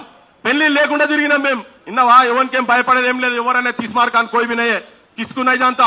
బీజేపీ కూడా బండి సంజయ్ గురించి కూడా మాట్లాడినా, బండి సంజయ్ గురించి కూడా చెప్తున్నాం. ఆయన వచ్చిండు బండి సంజయ్ ఒకరోజు వన్డే ఇంటర్నేషనల్ 2020 మ్యాచ్ చేసినట్టు చేసిండు, పీకిండు. వాళ్ళకు సంబంధించిన పార్టీకి సంబంధించిన ఒకటి ఎమ్మెల్యే వకీల్ సాబట అందరినీ కూర్చోబెడతాడు. క్యాండిడేట్లు అందరినీ కూర్చోబెట్టి సెల్లు బంద్ చేపించి చెప్తాడు ఆయనే, అయ్యా మీరు కోట్లను నమ్ముడు పోయినాయి, రేవంత్ రెడ్డి మొత్తము జడ్జిలను మొత్తం కొని పడేసిండు, మీతో ఏం కాదు, మీరు సపరేట్ అవ్వకూడని చెప్తున్నాడు. ఒక పార్లమెంట్ మెంబర్ ఆయన పోయి ఢిల్లీలో పోయి లీగల్ సపోర్ట్ ఇవ్వాల్సినటువంటి వ్యక్తి. బీజేపీ పార్టీ కుక్కలు లెక్క తిరిగింది చెల్లె పోయి అక్కడ పోయి ప్రత్యూష పోయి కుక్కలు లెక్క, తిండి లేక తిప్పలు లేక ఈ రాజకీయ నాయకులు ఒక్కొక్కడు పోయి అక్కడ గెస్ట్ హౌస్ లో పోయి విలాసాలు చేస్తున్నారు. ఒక్కొక్కడు వాళ్ళు పోయి ఈ భవిష్యత్తు గురించి, వీళ్ళ భవిష్యత్తు గురించి ఎన్నడూ ఇల్లు ఇచ్చిపెట్టి తల్లిదండ్రులు ఇచ్చిపెట్టి పోనోళ్ళు ఢిల్లీ పోయి ఆ రోడ్ల మీద రోజులు తిరిగారు. కనీసం లీగల్ సపోర్ట్ వస్తలేదు వీళ్ళకు. ఫోన్లు ట్రాపులు చేస్తున్నారు, మాతో మాట్లాడుతున్నారని చెప్పి ఫోన్లు కాడికెళ్ళి దిగంగానే మొత్తం ఫోన్లు మొత్తం బ్లాక్ అయిపోయినాయి. తెలంగాణ గుండె కాలుతున్నది, గుండె రగులుతున్నది. కాబట్టినే ఉన్నది వాస్తవాలుగా అన్ని రాజకీయ పార్టీలకు బాధ్యత ఉన్నది. కాంగ్రెస్ లో ఉన్నటువంటి వాళ్ళు మోసం చేస్తున్నారు, దగా చేస్తున్నారు. కాబట్టినే ఇలా ఈ ప్రెస్ కాన్ఫరెన్స్ నడుస్తున్నది. ఇక్కడికి వెళ్ళి ఇలా మాట్లాడుతున్నాం. అదే ఆత్మహత్యలు జరుగుతున్నాయి తెలంగాణలో. మొన్న చెప్పినా మళ్ళీ చెప్తున్నా, Telangana needs soldiers not martyrs. తెలంగాణకు అమరులు అవసరం లేదు, తెలంగాణకు సైనికులు కావాలి. చచ్చిపోకండి మీరు, దయచేసి చచ్చిపోకండి, కొట్లాడదాం. ఇలా జనార్దన్ వచ్చి ఇక్కడ కూర్చొని మాట్లాడుతున్నప్పుడు అన్నా భయపడుతున్నారు అని చెప్పని అంటున్నారు. అందుకే చెప్తున్నారు, రాజకీయ నాయకులు, ఎమ్మెల్యేలు, ఎంపీలు మీ మీద బాధ్యత తీసుకోండి. బంజర్ ఇది అయ్యేదాకా, ఇది అయిన తర్వాత అద్భుతంగా జల్సాలు ఏం చేసుకుంటారో చేసుకోవాలి. కానీ ఈ నిరుద్యోగ సంబంధించినటువంటి అంశం మీద యావత్ తెలంగాణ మొత్తం మేల్కోవాల్సిన అవసరం ఉన్నది. ఎవరెవరు ఏమేం కుట్ర చేస్తున్నారో ఇదే వేదిక మీద ఇక్కడ కూర్చొని ఇగో ఇట్లా బల్ల కుట్టిండి ఇంట్లో రేవంత్ రెడ్డి, సిగ్గుండాలి నీకు, శరం ఉండాలి రేవంత్ రెడ్డి, నువ్వు ఒక మనిషి వాళ్ళకి అర్థమైతలేదు. పొద్దున్న లేసి అన్నం తింటున్నావా, గడ్డి తింటున్నావా తెలుస్తలేదు. ఎవరి త్యాగం మీద, ఎవరు ఇల్లు వాకిలు మొత్తం వదిలి గల్మ పట్టుకొని కడుపులో తలకాయటి కాళ్ళు మొక్కి పెద్ద మనుషులను పట్టుకొని ఓట్లేయించి నిన్ను అధికారంలో తీసుకొచ్చి కూర్చోబెట్టావో, నీకు కొద్దిగా శరం ఉన్నదా నాకు అర్థమైతలేదు. ముఖ్యమంత్రి రేవంత్ మాట్లాడవా వీళ్ళది? ఇంత అన్యాయం, ఇంత మోసం ఉంటుందా? ఎక్కడ అరే ప్రజాప్రభుత్వం మాట్లాడితే ప్రజాప్రభుత్వం, సర్పంచ్ బిల్లు వస్తలేరు నాయన అని చెప్పి ఆడిపోతే వాళ్ళని గిప్ప గుత్తులు మొన్న నేను పోతే చూస్తే ప్రజాభవన్ ముంగట అప్లికేషన్లు తీసుకుపోతే అప్పటికి 10 సార్లు అప్లికేషన్లు ఇచ్చారు. చేత కాకుంటే రిజైన్ చేయి, ఇంట్లో కూర్చో. నువ్వు ఒక్కడి కూడా చక్కగా చేయలే. ఆ చుట్టుపక్కల వీళ్ళందరూ మేధావులు కాదు, చెత్త నా కొడుకులు. మొన్నటిదాకా మాట్లాడిన వాళ్ళు, ప్రజల పక్షాన్ని వాళ్ళు, ఇంకొకసారి వాళ్ళని మేధావులుగా నాకండి, వాళ్ళని పేర్లు తీసే మేధావులు కాదు, దరిద్రులు. తెలంగాణకు ఒక దరిద్రము, ఒక చీడ పురుగులు లెక్క తెలంగాణకు వరిన చెదలు వాళ్ళు. ఒక్కడు బయటకు వచ్చి గట్టిగా మాట్లాడతలేడు. ఇంతమంది కడుపు కాలుతున్నది, చచ్చిపోయే శవాలు మోయలేక ఇంకెన్ని రోజులు మోయాలరా భయ్? తెలంగాణ అంటే తెలియనోడు, తెలంగాణ అననోడు ముఖ్యమంత్రి అయితే గిట్లనే ఉంటది. నిరుద్యోగులారా క్లియర్ గా చెప్తున్నాం, మేం బతుకున్నంత మటుకు మీ పక్షాన కొట్లాడతాం. రాజకీయ పార్టీ కాదు, ఎవ్వరు ఏ తీస్మార్క్ అయినా కానీ కొట్లాడతాం, మీ పక్షాన ఉండి కొట్లాడతాం. మీరు ఆత్మహత్యలు చేసుకోకండి దయచేసి. ఎవరికి భయపడేది లేదు, మీరు కూడా ఎవరికి భయపడకండి. ఏం కేసులు పెడతారా? సంచులు పట్టుకొని పోయిన కేసులు కావు కదా. మీ మీద కేసులు పెడితే ఏమైతాయి? సూట్ కేసులు, ఆ నోట్లు కొనుక్కొని ఓట్లు కొనుక్కొని నోట్లు పట్టుకపోయిన వాళ్ళు కాదు కదా. మీరంతా లంగ దందాలు చేస్తలేరు కదా, బెల్ట్ షాపులు నడపలేరు కదా, మీరు గాంజాయి దందాలు చేస్తలేరు కదా తెలంగాణలో. మీ భవిష్యత్తు మీ చేతుల్లో ఉన్నది, తెలంగాణ భవిష్యత్తు మీ చేతులు ఉన్నది, మీ కుటుంబాల భవిష్యత్తు మీ చేతులు ఉన్నది, మీ ఊర్ల భవిష్యత్తు మీ చేతులు ఉన్నది. బయటికి రాండి, యుద్ధం చేద్దాం ఇటువంటి వాళ్ళతోని. రోడ్ల మీదకి వస్తేనే కోర్టులు కూడా ఇంటాయి. ఎందుకు హెచ్సియు మొన్న ఎందుకు ఆగింది? రోడ్ల మీదకి విద్యార్థులు వచ్చిండ్రు, అప్పుడే మెయిన్ స్ట్రీమ్ మీడియా వస్తుంది, అందరు వస్తారు. రోడ్ల మీదకి వచ్చి కొట్లాడండి, సమస్య ఉన్నది ఇట్లా బాగా. ఇప్పుడు ఒక ఉపశమనం జరిగింది కోర్టు నుంచి, రేపు భవిష్యత్తులో జరగాల్సిన అవసరం ఉన్నది. బిచ్చం అడుకుంటే 500 రూపాయలు 1000 రూపాయలు ఇచ్చి కలెక్షన్ చేస్తుంటే కూడా పోలీసు వాళ్ళు పోయి వాళ్ళ ఇళ్లలో పోయి నువ్వు ఎట్లా ఇచ్చినావు 500 రూపాయలు 1000 రూపాయలు ఎట్లా ఇచ్చినావు అని మాట్లాడతారు. అందుకే ఆవేశం వస్తున్నది లోపలికెళ్ళి. ఆ అమ్మాయి చచ్చిపోయింది, మర్డర్ కేసు, హత్య కేసులు పెట్టాల ముఖ్యమంత్రి మంత్రి మండలి మీద. హత్యానేరం కింద కేసులు పెట్టి బుక్కల వరాయన ఇదంతా చెప్పినా జనమంతా చూసిరు. అరే ఎక్కడున్నారు ఆయన ఏం చేస్తున్నాం? ఈ నిమిషం ప్రజాప్రభుత్వం అంటారు, ఈ నిమిషము జంగళ్ళ మీద పడి అడ్డగోలిగా వాళ్ళు వచ్చి మాట్లాడతాం రాని ఆయన అంటే కూడా వాళ్ళ మీద పడి సంపెడందుకు తిరుగుతున్నారు. రక్త పిశాచుల లెక్క తెలంగాణ మీద పడ్డారు ఈ కొడుకులు మొత్తం. ప్రజలారా వినండి, తెలంగాణ ఆగమైతున్నది. మీరు కష్టపడి, మీరు కనిపించి ఒక్కొక్కరి ఇళ్లల్లో కైకూలు చేసుకుంటా నలుగురుంటే ఇంట్లో కూలి పని చేసి ఒక్కరిని చదివించుకుంటా హైదరాబాద్ తీసుకొస్తే అబద్దాల బతుకులు బతుకుతున్నారు ఇక్కడ అశోక్ నగర్ లో ఇక్కడంతా. మీరు వీళ్లకు ధైర్యాన్ని ఇవ్వండి, ధైర్యంగా కొట్లాడేటువంటి మానసిక స్థితి ఇవ్వండి. మీ ఊర్లలో వచ్చే ప్రతి రాజకీయ నాయకుడు ఏ పార్టీ వాడైనా కానీ ఇగో మా ఊళ్ళో పరీక్షల సంగతి ఏంటిదని చెప్పి దయచేసి మీరందరూ అడగాలని చెప్పి మీ అందరికీ విజ్ఞప్తి చేస్తూ మళ్ళొక్కసారి చెప్తున్నా, ఆపోజిషన్ పార్టీలు నిజాయితీగా జనం పక్షాల ఉన్నప్పుడు జనం హర్షిస్తారు. తప్పులు జరిగినప్పుడు సరిదిద్దుకోవాలి, లేకుంటే శిక్షార్హులుగా పర్మనెంట్ గా అందరు ఈ ప్రభుత్వమైనా ఎవరైనా కానీ జనం ముంగట దోషులుగా నిలబడాల్సిన అవసరం వస్తుంది. ఎవరు కూడా ఆత్మహత్యలు చేసుకోకండి. మళ్ళా చెప్తున్నాం, కొట్లాడాల్సిన అవసరం ఉంది. కొట్లాడితేనే వచ్చింది తెలంగాణ. 369 మంది కాల్పులలో చచ్చిపోయారు. మొన్న ఆత్మహత్యలు చేసుకున్నారు. కారణాలు ఏమని ఉండొచ్చు, ఆత్మహత్యలు మాత్రం చేసుకోకండి. ఒక్కొక్కరు ఒక్కొక్క ఊర్లో కనీసం మీరు ఒక 10 మందిని జమ చేయండి. రేపు అవసరమైతే ఒక పెద్ద యాజిటేషన్ తీసుకొచ్చే ప్లాన్ అన్నా చేద్దామని చెప్పి మీ అందరికి విజ్ఞప్తి చేస్తూ, నేను చెప్పిన దానికి ప్రతి మాటకు కట్టుబడి ఉన్నా, ఎవరి గురించి మాట్లాడినా కట్టుబడి ఉన్నా. అందరూ బయటకు వచ్చి నిరుద్యోగుల పక్షాన నిలబడాల్సిన అవసరం ఉన్నదని విజ్ఞప్తి చేస్తున్నా. Thank you. ఈ ప్రెస్ మీట్ ఉద్దేశము నిరుద్యోగులకు అండగా ఉండడానికి ఆల్ పార్టీస్ ని పిలిచినాము. ముఖ్యంగా మేము కాదు, ఇప్పుడు మేమంతా యూనివర్సిటీ విద్యార్థులము, 20 ఏళ్ల నుంచి ఫ్రెండ్సే. ఇక్కడ ఉద్దేశం ఏంటంటే రాజకీయ పార్టీలు ఒక్కొక్క సందర్భంలో ఒక్కొక్క వైఖరి ప్రదర్శిస్తున్నాయి. అది ఏ పార్టీ అయినా కావచ్చు. అన్ని పార్టీల్లో మంచోళ్ళు ఉన్నారు, చెడ్డోళ్ళు ఉన్నారు. సుప్రీంకోర్టులో కేసు గెలవడానికి డబ్బులు లేక ప్రత్యూష, శృతి, జనార్దన్ ఇలా చందాలు వేసుకొని ప్రెస్ మీట్ పెట్టాల్సి వచ్చింది. ఈ ప్రెస్ మీట్ కూడా 15,000 చందాలు వాళ్ళు నిన్న 10 మంది వేసుకొని పెట్టాల్సి వచ్చింది. తెలంగాణ గొడ్డుపోయిందా? తెలంగాణ సమాజంలో మేధావులు లేరా? ప్రతిపక్షాలు లేవా? ఇవాళ ఎందుకు మేము టీఆర్ఎస్ పార్టీని అడుగుతున్నామంటే ఈ ప్రెస్ క్లబ్ కూడా ఫ్రీగా ఏమి ఇయ్యలే, పుణ్యానికి ఇయ్యలే. వీళ్ళింత కొట్లాడుతున్నారని 15,000, 500, 1000 రూపాయలు ఎవరికి దోషింది వాళ్ళు చేస్తున్నారు కాబట్టి కడుపు కాలుతున్నది. అందుకనే ఇవాళ కపిల్ సిబాల్ గారిని పెట్టినందుకు టీఆర్ఎస్ పార్టీకి మేము హ్యాట్స్ ఆఫ్ చెప్తున్నాం. తర్వాత పిల్లలు మాకు ఢిల్లీలో మా బతుకులు ఆగమైనాయి, మా ఫోన్ సిమ్ కార్డు బ్లాక్ అయినాయి, సుప్రీంకోర్టులో కేసు వాదించడానికి మా దగ్గర డబ్బులు లేవు, మాకు డబ్బులు ఇవ్వండి అని అడుగుతున్నారు. కాబట్టి సీనన్న మనం వాదించుకోకుండా ఈ సమస్య పరిష్కారానికి టీఆర్ఎస్ పార్టీ ఏం చేస్తుందో చెప్పాలని కోరుతూ, ఇది మనందరం కూడా తెలంగాణ వాదులం. రేవంత్ రెడ్డి తెలంగాణ లాఠీ దెబ్బ తినలే, రేవంత్ రెడ్డికి తెలంగాణ సోయలేదు. ఇవాళ మనందరం ఇక్కడ కూర్చున్నాం తెలంగాణ పుత్రులం. ఒక 2 నిమిషాలు సీనన్న మాట్లాడాలి, ఉండాలి కూడా.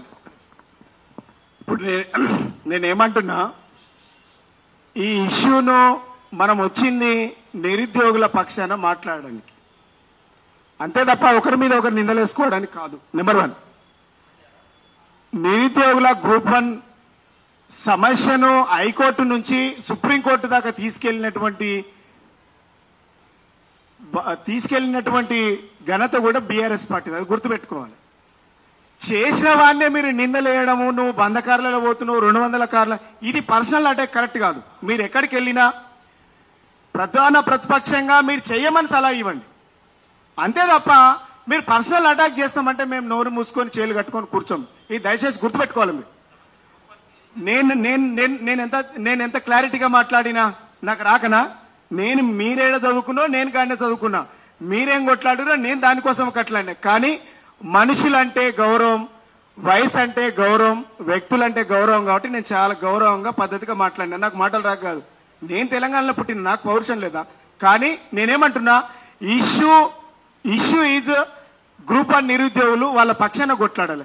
ఇలా హైకోర్టు నుంచి సుప్రీంకోర్టు దాకా పోవడానికి జనార్దన్, నిరుద్యోగులు వాళ్ళ టీం ఎప్పుడు వచ్చినా బీఆర్ఎస్ పార్టీ పక్షాన మేము ఉన్నామని భరోసా ఇచ్చినాం. ఎవడో మరి ఈ రాష్ట్రంలో చాలా మంది కోన్ కిస్కాగాళ్ళు వచ్చి ఆ రోజు పెద్ద పెద్ద మాటలు మాట్లాడారు కదా కేసీఆర్ మీద. ఆ దొంగ నా కొడుకులు అంతా ఏడికిపోయిండ్రు, పిలవండి. మేధావులు ఏడికిపోయిండ్రు, ఆ రోజు అందరు మాట్లాడిండ్రు కదా.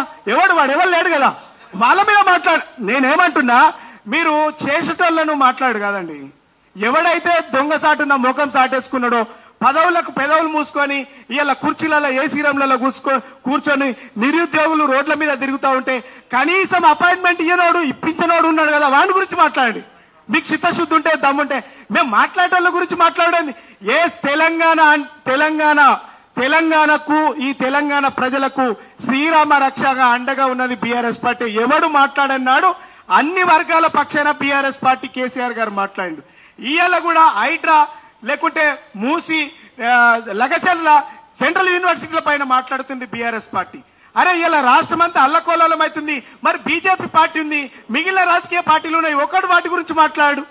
ఇలా తెలంగాణ ప్రజలకు శ్రీరామ రక్ష బీఆర్ఎస్ పార్టీ, కానీ చేస్తున్న వాడిని నిందలేసి ఇష్యూను డైవర్ట్ చేయకండి. ఇలా ఈ ఇష్యూ ఢిల్లీ దాకా కపిల్ సిబాల్ అయినా ఇలా సుప్రీంకోర్టులో అడ్వకేట్ కొట్లాడుతుందంటే మేము బైసాబ్ తెలుసుకోండి, మోహిత్ రావు ఎవరైనా నేనేమంటున్నా కానీ మీరు వ్యక్తిగతంగా పర్సనల్ అటాక్ చేసి ఈ ఇష్యూను డైవర్ట్ చేయకండి. మనం అందరం కలిసి 563 మంది ఉద్యోగాల కోసం 29,000 మంది విద్యార్థులు నిరుద్యోగులు ఉద్యోగాల కోసం రాసిండ్రు. వాళ్ళకి అన్యాయం జరిగింది. రూల్ ఆఫ్ రిజర్వేషన్ అమలు లేదు. ఇలా రిజర్వేషన్లకు వ్యతిరేకంగా ఇలా రిక్రూట్మెంట్ జరుగుతూ ఉన్నది. వాటి మీద ఉమ్మడిగా మాట్లాడి ఇలా దాదాపుగా ఎస్సీ ఎస్టీ బీసీలకు కీలకమైన పోస్టులు ఇలా మళ్ళా 30-40 ఏళ్లు ఆ కీలకమైనటువంటి పోస్టుల్లో లేకుండా పోతున్నారు. వాటి మీద కొట్లాడాలి తప్ప ఇది పర్సనల్ పార్టీల అటాక్ కాదు. ఎవరు సప్పుడు చేయకుండా కాలు చెక్కలు మలుచుకొని ఇంట్లో ఉన్నా, ఎవరు రాకపోయినా, ఎవరు మాట్లాడకపోయినా ఈ తెలంగాణ నిరుద్యోగుల కోసం, ఈ తెలంగాణ విద్యార్థుల కోసం, తెలంగాణలో జరిగేటువంటి ప్రతి సమస్య కోసం బీఆర్ఎస్ పార్టీ అండగా ఉంటుంది. వారి పక్షాన ఎప్పటికీ అలుపెరగని పోరాటం చేసేది బీఆర్ఎస్ పార్టీ, కేసీఆర్ నాయకత్వమైన సంగతి గుర్తుపెట్టుకుంటాం. ముఖ్యంగా ఈ ప్రెస్ మీట్ కి వచ్చినందుకు సీనన్నకి మాకు ధన్యవాదాలు చెప్తూ, రానోళ్ళు ఉన్నారు కదా పెద్ద పెద్దోళ్ళు, ఇప్పుడు తుర్క నరసింహన్న SC commission, ST commission, OBC commission, women commission, ఒక్క నిమిషం తల్లి, ఆయన తుర్క నరసింహన్న వచ్చిన ఉద్దేశం ఏంటంటే ఈ భారత రాజ్యాంగ వ్యవస్థలో ఉన్న ఎస్సీ కమిషన్ ఏం చేస్తుంది, ఎస్టీ కమిషన్ ఏం చేస్తుంది, ఓబీసీ కమిషన్ ఏం చేస్తుంది, ఉమెన్ రైట్స్ కమిషన్ ఏం చేస్తుంది, హ్యూమన్ కమిషన్ ఏం చేస్తుంది ఇస్తాం అన్న. కపిల్ సిబాల్ దాకా పోయిన మాట నిజమే గానీ కపిల్ సిబాల్ తర్వాత ఏం జరిగిందో మీకు పిల్లలు చెప్తారు. ఇంకా చాలా విషయాలు తెర వెనుక జరుగుతున్నాయి. మనం రాజకీయ పార్టీలు నిందించడం కాదు, ఖచ్చితంగా ఈ సమస్య పరిష్కారానికి అన్ని రాజకీయ పార్టీల్లో ఉన్న తెలంగాణ వాదులు ఏకమైదాం. మెరిట్ పిల్లలకు అన్యాయం జరుగుతుంది. ఈవెన్ అగ్రవర్ణంలో ఉన్న పేద రూరల్ రెడ్డి పిల్లలకు కూడా అన్యాయం జరుగుతుంది. కాబట్టి నరసింహన్న ఈ సమస్య పరిష్కారానికి మనం SC commission, ST commission, BC commission, human rights commission, women commission, అదేవిధంగా బీజేపీ పార్టీ కూడా బండి సంజయ్ అన్న రోడ్డు మీద కొట్లాడుతాడు, తర్వాత కిషన్ రెడ్డి అని మాట్లాడు. ఏ పార్టీలో ఉన్న నిరుద్యోగులకు అండకుంటే నెత్తిన పెట్టుకుంటాం, ఏ పార్టీలో ఉన్న డబుల్ స్టాండర్డ్ ఉంటే బండకేసి బాధ్యం బిడ్డ గుర్తుపెట్టుకోండి. 40 లక్షల మంది నిరుద్యోగుల తరపున ప్రెస్ మీట్ పెడుతున్నామంటే 4 కోట్ల తెలంగాణ గుండె చప్పుడు. ఇది కేవలం గ్రూప్ 1 కాదు, మొత్తం తెలంగాణని కదిలిస్తాం. గోల్కొండ కింద గోరి కడతాం బిడ్డ. అది రేవంత్ రెడ్డి అయినా, కేసీఆర్ అయినా, మోడీ అయినా, బోడీ అయినా తెలంగాణ నిరుద్యోగులతో పెట్టుకుంటే ఏమైతే మీకు చూపిస్తాం. ఇప్పుడు నరసింహ గారు ఈ సమస్య పరిష్కారానికి బ్రీఫ్ గా మాట్లాడాలి. ప్రెస్ మీట్ అయిపోయే సమయం వచ్చింది. మళ్ళీ ఫైనల్ గా 1 నిమిషం జనార్దన్ మాట్లాడు.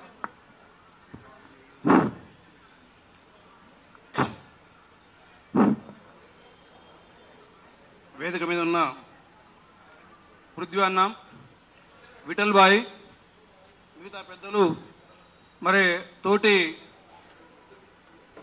విద్యార్థి సోదరులు, మిగతా మీడియా మిత్రులందరికీ నా యొక్క నమస్కారాలు. ఈ గ్రూప్ 1 నోటిఫికేషన్ ఈ ఫలితాలు చూస్తే విస్తుపోవాల్సి వస్తుంది. 1000 చిల్లర మంది ఉన్న సెంటర్లో 74 మందికి వస్తాయట, 10,000 మంది చిల్లరకు 69 వస్తాయట ర్యాంకులు కానీ జాబ్స్ కానీ. ఎంత ఆశ్చర్యం, ఎంత విచిత్రం, అది ఎంత మోసం, ఎంత అన్యాయం జరుగుతాడు రావాలి అట్లా. అంటే ఇది ఇప్పుడే కాదు, మనకు తెలంగాణ రాకముందు వెంకటరామరెడ్డి కానీ, రాజశేఖర రెడ్డి గవర్నమెంట్ కానీ, అంతకుముందు టీడీపీ గవర్నమెంట్లు కానీ, తెలంగాణ వచ్చిన తర్వాత కానీ ఏ ప్రభుత్వంలో కానీ ఎస్సీ, ఎస్టీ, బీసీ విద్యార్థులకు, నిరుద్యోగులకు ఇట్లా అన్యాయం జరుగుతూనే ఉంది. వీళ్లకు అన్యాయం చేయడంలో ఏపీపీఎస్సీ దొంగ ఒక గ్రూప్ గా చలాయించడంలో ఏ పార్టీ శుద్ధపోస కాదు. అన్ని పార్టీలు దొంగలుగానే ప్రవర్తించినాయి ఎస్సీ, ఎస్టీ, బీసీలకు. ఇలా చెప్తాను, ఇది రాజకీయ పార్టీ. ఇలా ఏ పార్టీ అనే కానీ ఏ పార్టీలో ఉందే ఆ పార్టీలో ఉన్న పెద్దలు ఎవరో తెలుసు నాకు. ఆ పార్టీ నడిపే పెద్దలు ఎవరో అందరూ తెలుసు. ఎన్ని గ్రూపులు, 2, 3, ఒక కుటుంబ పార్టీలు కానీ, ప్రైవేటు పార్టీలు, ప్రభుత్వ పార్టీలు కానీ, ప్రజల పార్టీలు లెక్క ఉండాలి. కానీ ప్రజల పార్టీలు లేవు, ప్రైవేట్ పార్టీలు లేకుండే, కుటుంబ పార్టీలు లేకుండే, కుల పార్టీలు లేకుండే ఇన్ని సంవత్సరాలు దోచుకున్నాయి. దీనికి మెయిన్ కారణం అదే. ఎందుకంటే గ్రూప్ 1 లో డిప్యూటీ కలెక్టర్ కానీ, ఆర్డీఓలు కానీ మంచి నెక్స్ట్ ఒక హయ్యర్ పొజిషన్ పోస్ట్ మొత్తం ఆ కుల పుల్లకే, ఆ పార్టీ వాళ్ళకే ఇచ్చుకోవాలి. అదే ఉద్దేశం, మెయిన్ టార్గెట్ అది. ఆ టార్గెట్ పెట్టుకొని ఫస్ట్ ప్రిలిమ్స్ లో లేకుండా చేస్తారు. 1:50 వీళ్ళు రానియారు. 1:50 వీళ్ళు రానియకుండా మెయిన్స్ కపేరుగా అనుకోని చేస్తారు. దాని తర్వాత ఏంది పేపర్ లీక్ చేయడం, సెంట్రల్ లీజ్ కూడా చేస్తారు. దాని తర్వాత ఏంది ఇంటర్వ్యూలో చూస్తారు. ఇన్ని రకాలుగా వీళ్ళని ఎస్సీ ఎస్టీ మేధావులను మన పిల్లల్ని ఫిల్టర్ చేసుకుంటూ వచ్చి ఆ ఓపెన్ సీట్లకు మనం రానియకుండా చేసి మన సీట్లకు మనల్నే పరిమితం చేయకుండా కాకుండా మెయిన్స్ కూడా అప్పేర్ కావాలండి. నేను గ్రూప్ 1 ఈ కేసులో నేను చదువుకుంటప్పుడు ఫస్ట్ కేసు వేసింది నేనే. అప్పుడు 570 జీవో ఉండే. 570 జీవో అంటే 1:50 పిలవాలి అందరినీ. టాప్ లో ఉన్న 1:50 పిలవాలి. తర్వాత ఎస్సీ మహిళ లేకపోతే ఎస్టీ మహిళ బీసీఏ మహిళ ఉంటే ఆ మహిళ కూడా 1:50 పిలవాలి. టాప్ 1:50లో బీసీఏ మహిళ లేకుంటే ఎస్సీ మహిళ లేకుంటే వాళ్ళు పిలుస్తలేరు, లేరు. కాబట్టి అప్పుడు ఎస్టీ మహిళ ఒకటే ఉంటే ఇద్దరే పిలిచేది. మరి ఎస్టీ మహిళ కూడా ఈ పోస్ట్ 1:50 రావాలి కదా. 2 పోస్టులు ఉంటే కనీసం 100 మంది పిలవాలి. ఎస్టీలా పిలవలే, ఇద్దరు ముగ్గురిని పిలిచి మిగతా వాళ్ళని మెయిన్స్ కప్పే రాకుండా చేస్తే మేము 570 ఛాలెంజ్ చేసి కేసింది ఫస్ట్ నేనే. తర్వాత అప్పుడు ఇంటర్వ్యూస్ ఉండే. ఇంటర్వ్యూలో మనకి వేయరు, మనకు మంచి మార్కులు వేస్తే మనకి వేయరు, వాళ్ళకేస్తారు. ఈ విధంగా అన్యాయం చేయడంలో ఏ పార్టీ శుద్ధపూస కాదు. అన్ని పార్టీ నాయకులు దొంగలే. నేను ఒక మాట నా విఠల్ గారికి మొత్తం అప్పుడు డిస్కస్ చేస్తాంట. ఒక ఇంజనీరు బాగలేకుంటే బ్రిడ్జ్ కూలిపోద్ది. ఒక డాక్టర్లు బాగలేకుంటే హాస్పిటల్లో ఉన్న వాళ్ళు చాలా మంది చచ్చిపోతారు, అనవసరంగా చచ్చిపోతారు. ఇట్లా ఒక పోలీస్ వ్యవస్థ బాగలేకుండా ఒక అవినీతి పడితే చాలా మంది న్యాయం అన్యాయం ఆల్టర్ అవుతుంది, చేంజ్ అవుతుంది. అదే ఒక అవినీతి పరుడు, ఒక దొంగ, ఒక దోపిడి దొంగ కుటుంబ పార్టీ కానీ లేక దోపిడి దొంగల యొక్క ముఠా కానీ అధికారం వస్తే ఈ అన్ని వ్యవస్థలు మొత్తం నాశనం అవుతాయి. మొత్తం వ్యవస్థ నాశనం కారకులు అవుతాయి. అయితే మన దురదృష్టం ఏంటంటే వాడిని తీస్తాను, వీడిని ఎక్కిస్తాను, వీడిని తీస్తాను, వానికి ఎక్కిస్తాను. మనకి ఏం కావాలి? మన స్వతంత్రం వచ్చా కానీ మన ఇదే పోరాటాలు తీసుకుంటే మళ్ళీ కూడబెట్టి కుక్కల పాలు చేసి వాడిని అధికారం చేసి మళ్ళీ నెత్తి మీద పెట్టుకుంటారు. ఇదంతా దీనికి అంతే కారణం ఇది. మరి ఇదొకటే కాదు. ఫస్ట్ మేము గ్రూప్ 1 నోటిఫికేషన్ లో అప్పుడు మీ అన్యాయం చెప్తే డైరెక్ట్ కోటా మీకు తెలుసు. డైరెక్ట్ కోటా కింద 30 కానీ 40 కానీ డైరెక్ట్ కోటా కింద ఎవరీ మంత్ రిక్రూట్ చేయాలి. కేంద్ర ప్రభుత్వం రిక్రూట్మెంట్ చేసినట్టు ఈ ప్రభుత్వం కూడా రిక్రూట్మెంట్ చేయాలి. చేయవి దొంగలు. మనం ట్యాక్స్ కడితే మన డబ్బులు మనం పెట్టి రిక్రూట్మెంట్ చేసుకోరు, వాళ్ళే తింటారట. అయితే ఈ డైరెక్ట్ కోటా మీద కేసు ఇచ్చినాం మేము. ఎప్పుడు 2000లో కోటేస్తే 2-3 సంవత్సరాలు మేము కోర్టు పోయి డైరెక్ట్ కోటా కింద రెవెన్యూ డిపార్ట్మెంట్ కానీ, పోలీస్ డిపార్ట్మెంట్ కానీ, ఆప్కా డిపార్ట్మెంట్ కానీ, లేబర్ డిపార్ట్మెంట్ కానీ, కమర్షియల్ డెవలప్మెంట్ కానీ డైరెక్ట్ కోటా కింద ఎందుకు రిక్రూట్మెంట్ చేస్తలేదని కొట్లాడిన చంద్రబాబు గవర్నమెంట్ 9 సంవత్సరాలు డైరెక్ట్ కోటా కింద రిక్రూట్మెంట్ చేయకుండా కొట్లాడి కొన్ని వేల కోట్లు వస్తే నోటిఫికేషన్ ఇచ్చి ఎగ్జామ్ రాసి చాలా మంది అప్పీరేది. దానికి కొండారెడ్డి కానీ కొంతమంది నిరుద్యోగులు చాలా మంది ఉస్మానియా యూనివర్సిటీ పోరాడారు. ఇలాంటి మొత్తం అన్యాయం జరుగుతున్నాయి. ఇలాంటి మొత్తం అన్యాయాలు చాలా ఉన్నాయి. అదొక ఏపీఎస్ కాదు, అప్పటి నుంచి ఇప్పటికీ అదొక దొంగల ముఠ, అదొక దోపిడి దొంగల ముఠ. అది బ్రోకర్ ముఠ ఏపీఎస్ అప్పటి నుంచి ఇప్పటి వరకు. ఎందుకంటే ఆ బూటాలు నడుపుతా మళ్ళా ఈ రాజకీయ నాయకులు 4-5 కుటుంబాల కుల పార్టీలు నడుపుతాను, వ్యవస్థలు నడుపుతాను ఇవన్నీ. ఎందుకంటే అధికారాలు మొత్తం వాళ్ళే ఉండాలి కదా. అట్లా దీనికి ఏ పార్టీ శుద్ధపూస కాదు. దయచేసి ఇది ఒక రాజకీయ వేదిక మాట్లాడుకోకండి. అది బీజేపీ కానీ, టీఆర్ఎస్ కానీ, బీఆర్ఎస్ కానీ, ఇంకేదైనా బ్రోకర్ పార్టీ కానీ వాటి గురించి మనం సపోర్ట్ చేయాల్సిన అవసరం లేదు. ఎందుకంటే మన కడుపులు కొట్టినప్పుడు ఏ పార్టీ సపోర్ట్ చేసిన లేదు. మనకు తెలంగాణ వచ్చిన తర్వాత కూడా మనకి అన్యాయం జరిగినాయి. ఒక సెంటర్ నాటప్పుడు ఒక 3-4 ఇయర్స్ క్రితం 5-6 ఇయర్స్ నేను ఒకటే సెంటర్లో గ్రూప్ 2 ఉద్యోగాలు వచ్చినాడు. ఒకటే సెంటర్లో గ్రూప్ 2 అప్పుడు సిగ్గుపడాలి అప్పుడంతా. మరి ఎన్ని ఉద్యోగాలు పెట్టి ఎన్ని తెలంగాణ రాకముందు ఎంత తెలంగాణ ఉద్యమం అంతా లెక్క పెట్టుకుంటే ఇలా అన్ని పార్టీలు సిగ్గుపడాలి. మనం కూడా ఎవరికి ఇచ్చిన అధికారం ఎవరి పాలైందో అన్నట్టు చెప్పేసి మనం ఆలోచించాలి. మళ్ళా నెక్స్ట్ ఈ యొక్క కేవలం గ్రూప్ 2 ఉద్యమే కాదు, ఒక విద్యా వ్యవస్థను సమగ్రంగా మారుస్తట్టు ఉండాలి. ఒక రాజకీయ వ్యవస్థను సమగ్రంగా మారుస్తట్టు మళ్ళా ఉద్యమాలు మొదలు పెట్టాలి. మనకు కడుపు నిండలే, ఆకలి తీరలే, తెలంగాణ నుంచి ఆశలు ఫలించలే. కాబట్టి మనందరం ఉండాలి. తర్వాత ముఖ్యంగా నేను పృథ్వీ బిడ్డలకి దీన్ని ఆపొద్దు. కేంద్రంలో ఎస్సీ కమిషన్ ఉంటుంది, ఎస్టీ కమిషన్ ఉంటుంది, మానవ హక్కుల కమిషన్ ఉంటాయి, సుప్రీంకోర్టులు ఉంటాయి, ఎన్నో సంస్థలు ఉంటాయి. వాటికి మనం రిప్రజెంట్ చేయాలి. అవసరం ఉంటే పార్లమెంట్ కానీ, తర్వాత రాష్ట్రపతి కానీ, ప్రెసిడెంట్ కానీ మనం విన్నపం చేసి ఇది ఆగకుండా విద్యార్థులకు న్యాయం చేసి మళ్ళొకసారి ఇంకా ఈ బ్రోకర్ సంస్థ అంటే చెప్పేసి. ఎందుకంటే గింత కూడా పట్టించుకోరు, గింత కూడా చెల్లించరు. రాజకీయ నాయకులు చెల్లించరు, వాళ్ళ ఏజెంట్ల దాంట్లో అవుతారు. పృథ్వీ అన్నట్టు దొంగలు, క్వాలిఫికేషన్ లేని వాళ్ళు, అవగాహన లేని వాళ్ళు మెంబర్లు అవుతారు, డైరెక్ట్ అవుతారు. ఏలుముద్ర కూడా ఎమ్మెల్యే కావచ్చు ఈ రోజులలో. వాటి రాజ్యాంగం తెలవదు, ఇష్టం వచ్చినట్టు అంటారు. అంటే వ్యవస్థలు చాలా మారాలి. దానికి మనము ఈ యొక్క గ్రూప్ 1 సమస్య పరిష్కారం అయ్యే వరకు, వీళ్ళందరికీ న్యాయం జరిగే వరకు పృథ్వన్న ముందుంటారు, విఠలరాయ్ ముందుంటారు. మీరు సహకరించి సుప్రీంకోర్టు కానీ, ఈ మిగతా కమిషన్లు కానీ, కేంద్ర ప్రభుత్వ ఏజెంట్లు కానీ, ఏజెన్సీలు ఉంటాయి, ఏజెంట్స్ ద్వారా మనం న్యాయం చేకూర్చుకుందాం. న్యాయపడతాను. నేను కూడా నా ఇన్కమ్ ఉంటుంది కేంద్రంలో కానీ పార్లమెంట్లో కానీ పార్లమెంట్ పెద్దలకు కానీ, లేకపోతే ఈ కమిషన్ మెంబర్స్ చైర్మన్లు కానీ చెప్పగలుగుతాను నేను. ఎందుకంటే కేంద్రంలో ఉన్న చైర్మన్లు, మానవకుల chairman, SC commission chairman, ST commission chairman, BC సమితి, వీళ్ళు దోపిడి కుక్కలు కాదు, ఒక పప్పెట్లు కాదు. ఎందుకంటే వాళ్ళు ఒక వ్యక్తి కింద, కుటుంబ పార్టీ కింద వాళ్ళు పనిచేయరు. కేంద్రం ఉన్న వ్యవస్థలు, కేంద్రం ఉన్న ఈ సంస్థల యొక్క చైర్మన్లు, వైస్ చైర్మన్ చాలా పవర్ఫుల్ ఉంటారు. చాలా ఈవెన్ కాడు king, ST commission chairman king, vice chairman king, BC commission vice king. Even Narendra Modi కూడా వాళ్ళ జోలికి పోడు. కానీ వేరే రాష్ట్రాల్లో ఉన్న కమిషన్లకు కాదు. ఎందుకంటే వాళ్ళు పేపర్లుగా పనిచేసి ఆ యొక్క నాయకుల మీద మాట్లాడలేరు. కానీ వాళ్ళు మాట్లాడగలుగుతారు, ఏదైనా చేయగలుగుతారు. నేను చేస్తా, వాళ్ళందరూ నా కొలీగ్సే కాబట్టి, మా మినిస్ట్రీ ఆఫ్ సోషల్ జస్టిస్ మెంబర్లే కాబట్టి మేము చేస్తాం, సపోర్ట్ చేస్తాం. ఎంత కడికైనా ముందుకు పోదామే, మీరు ధైర్యంగా ఉండండి. మనం సమస్యలను పరిష్కరించుకుందాం, సాధిద్దాం, ముందుకు పోదాం. చేయండి. ఒక్క నిమిషం. ఈ ప్రెస్ మీట్ కి జనార్దన్ గారు, నిరుద్యోగులు, తెలంగాణలో ఉన్న అన్ని పార్టీల నాయకుల్ని, ప్రజా సంఘాల నాయకుల్ని పిలవడం జరిగింది. కానీ ఎవరెవరైతే పెద్ద పెద్ద మనుషులుగా ఉన్నారో, చలామణి అవుతున్నారో, కోదండరామ్ గారికి బాధ్యత లేదా? నిరుద్యోగులను తీసుకుపోవాల్సిన బాధ్యత. ప్రొఫెసర్ హరగోపాల్ గారు ఇనిషియేటివ్ తీసుకొని నిరుద్యోగులు 10 నెలల నుంచి కొట్లాడుతున్నారు.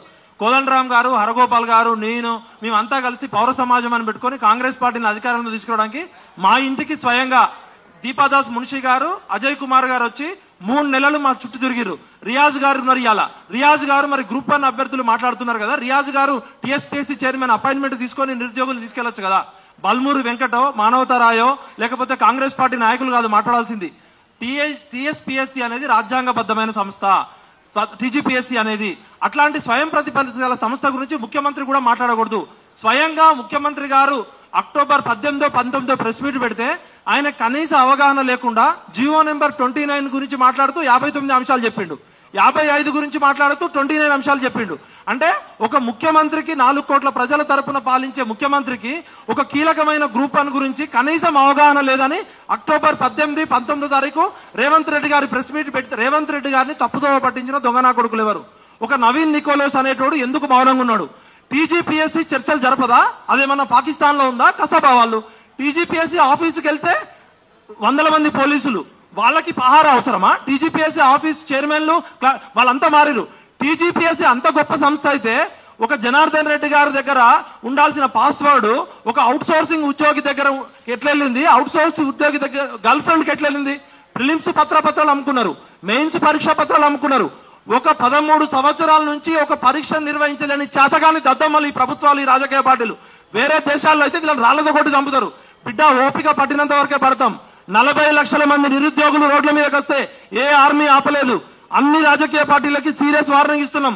తెలంగాణ భూమిపుత్రులుగా మాకు ఇక్కడ ఉన్న వాళ్ళకి ఏ రాజకీయ పార్టీలతో సంబంధం లేదు. మేము తెలంగాణ వాదులుగా, తెలంగాణ మట్టి పుత్రులుగా చెప్తున్నాం.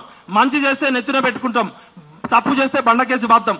బండి సంజయ్ అన్న, మీరు ఆ రోజు అరెస్ట్ అయ్యారు కదా కేంద్ర హోంశాఖ మంత్రిగా ఉండి. మరి బీజేపీ నాయకులు ఎందుకు మాట్లాడట్లే? బీజేపీ నాయకులు ఎందుకు సుప్రీంకోర్టులో, హైకోర్టులో పిల్లలకి డబ్బులు ఇవ్వట్లే? ఎందుకు కాంగ్రెస్ పార్టీ నాయకులు మాట్లాడట్లే? ఇలా రాష్ట్ర ప్రభుత్వమే ఒక నిరుద్యోగుల తరఫున అడ్వకేట్లను పెట్టొచ్చు కదా. రాష్ట్ర ప్రభుత్వము నిమిషానికి లక్షల రూపాయల అడ్వకేట్లను పెడుతుంది తెలంగాణ నిరుద్యోగులకు వ్యతిరేకంగా. రోహిత్ అగ్రవాల్ అనేటోడికి ఎస్సీయూ విషయంలో నిమిషానికి 1,50,000 వాడు ఫీజు. టీజీపీఎస్సీ పిల్లలంతా 1,000 రూపాయలు డబ్బులు కట్టిర్రు. ఇలా బుర్రా వెంకటేశం తినే తిండి దగ్గర నుంచి, బుర్రా వెంకటేశం తీసుకునే శాలరీ దగ్గర నుంచి టీజీపీసీ ఉద్యోగస్తులు అందరూ ఈ నిరుద్యోగులు కట్టిన డబ్బులతోటి బతుకుతున్నారు. 40 లక్షల మంది డబ్బులు కట్టిర్రు.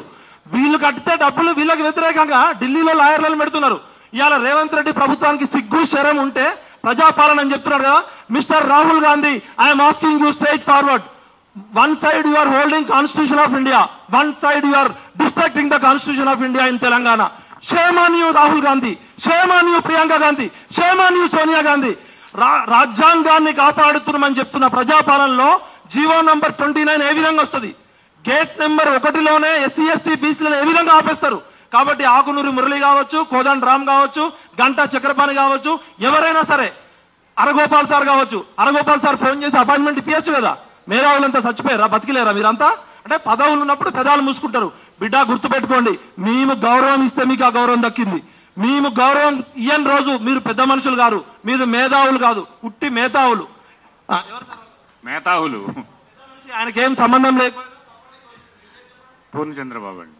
ఇలా చాలా మంది ఇక్కడ కూర్చున్నోళ్ళే కాదు, మాకు రోజు వందల కొద్ది వేల కొద్ది మెయిల్స్ వస్తున్నాయి.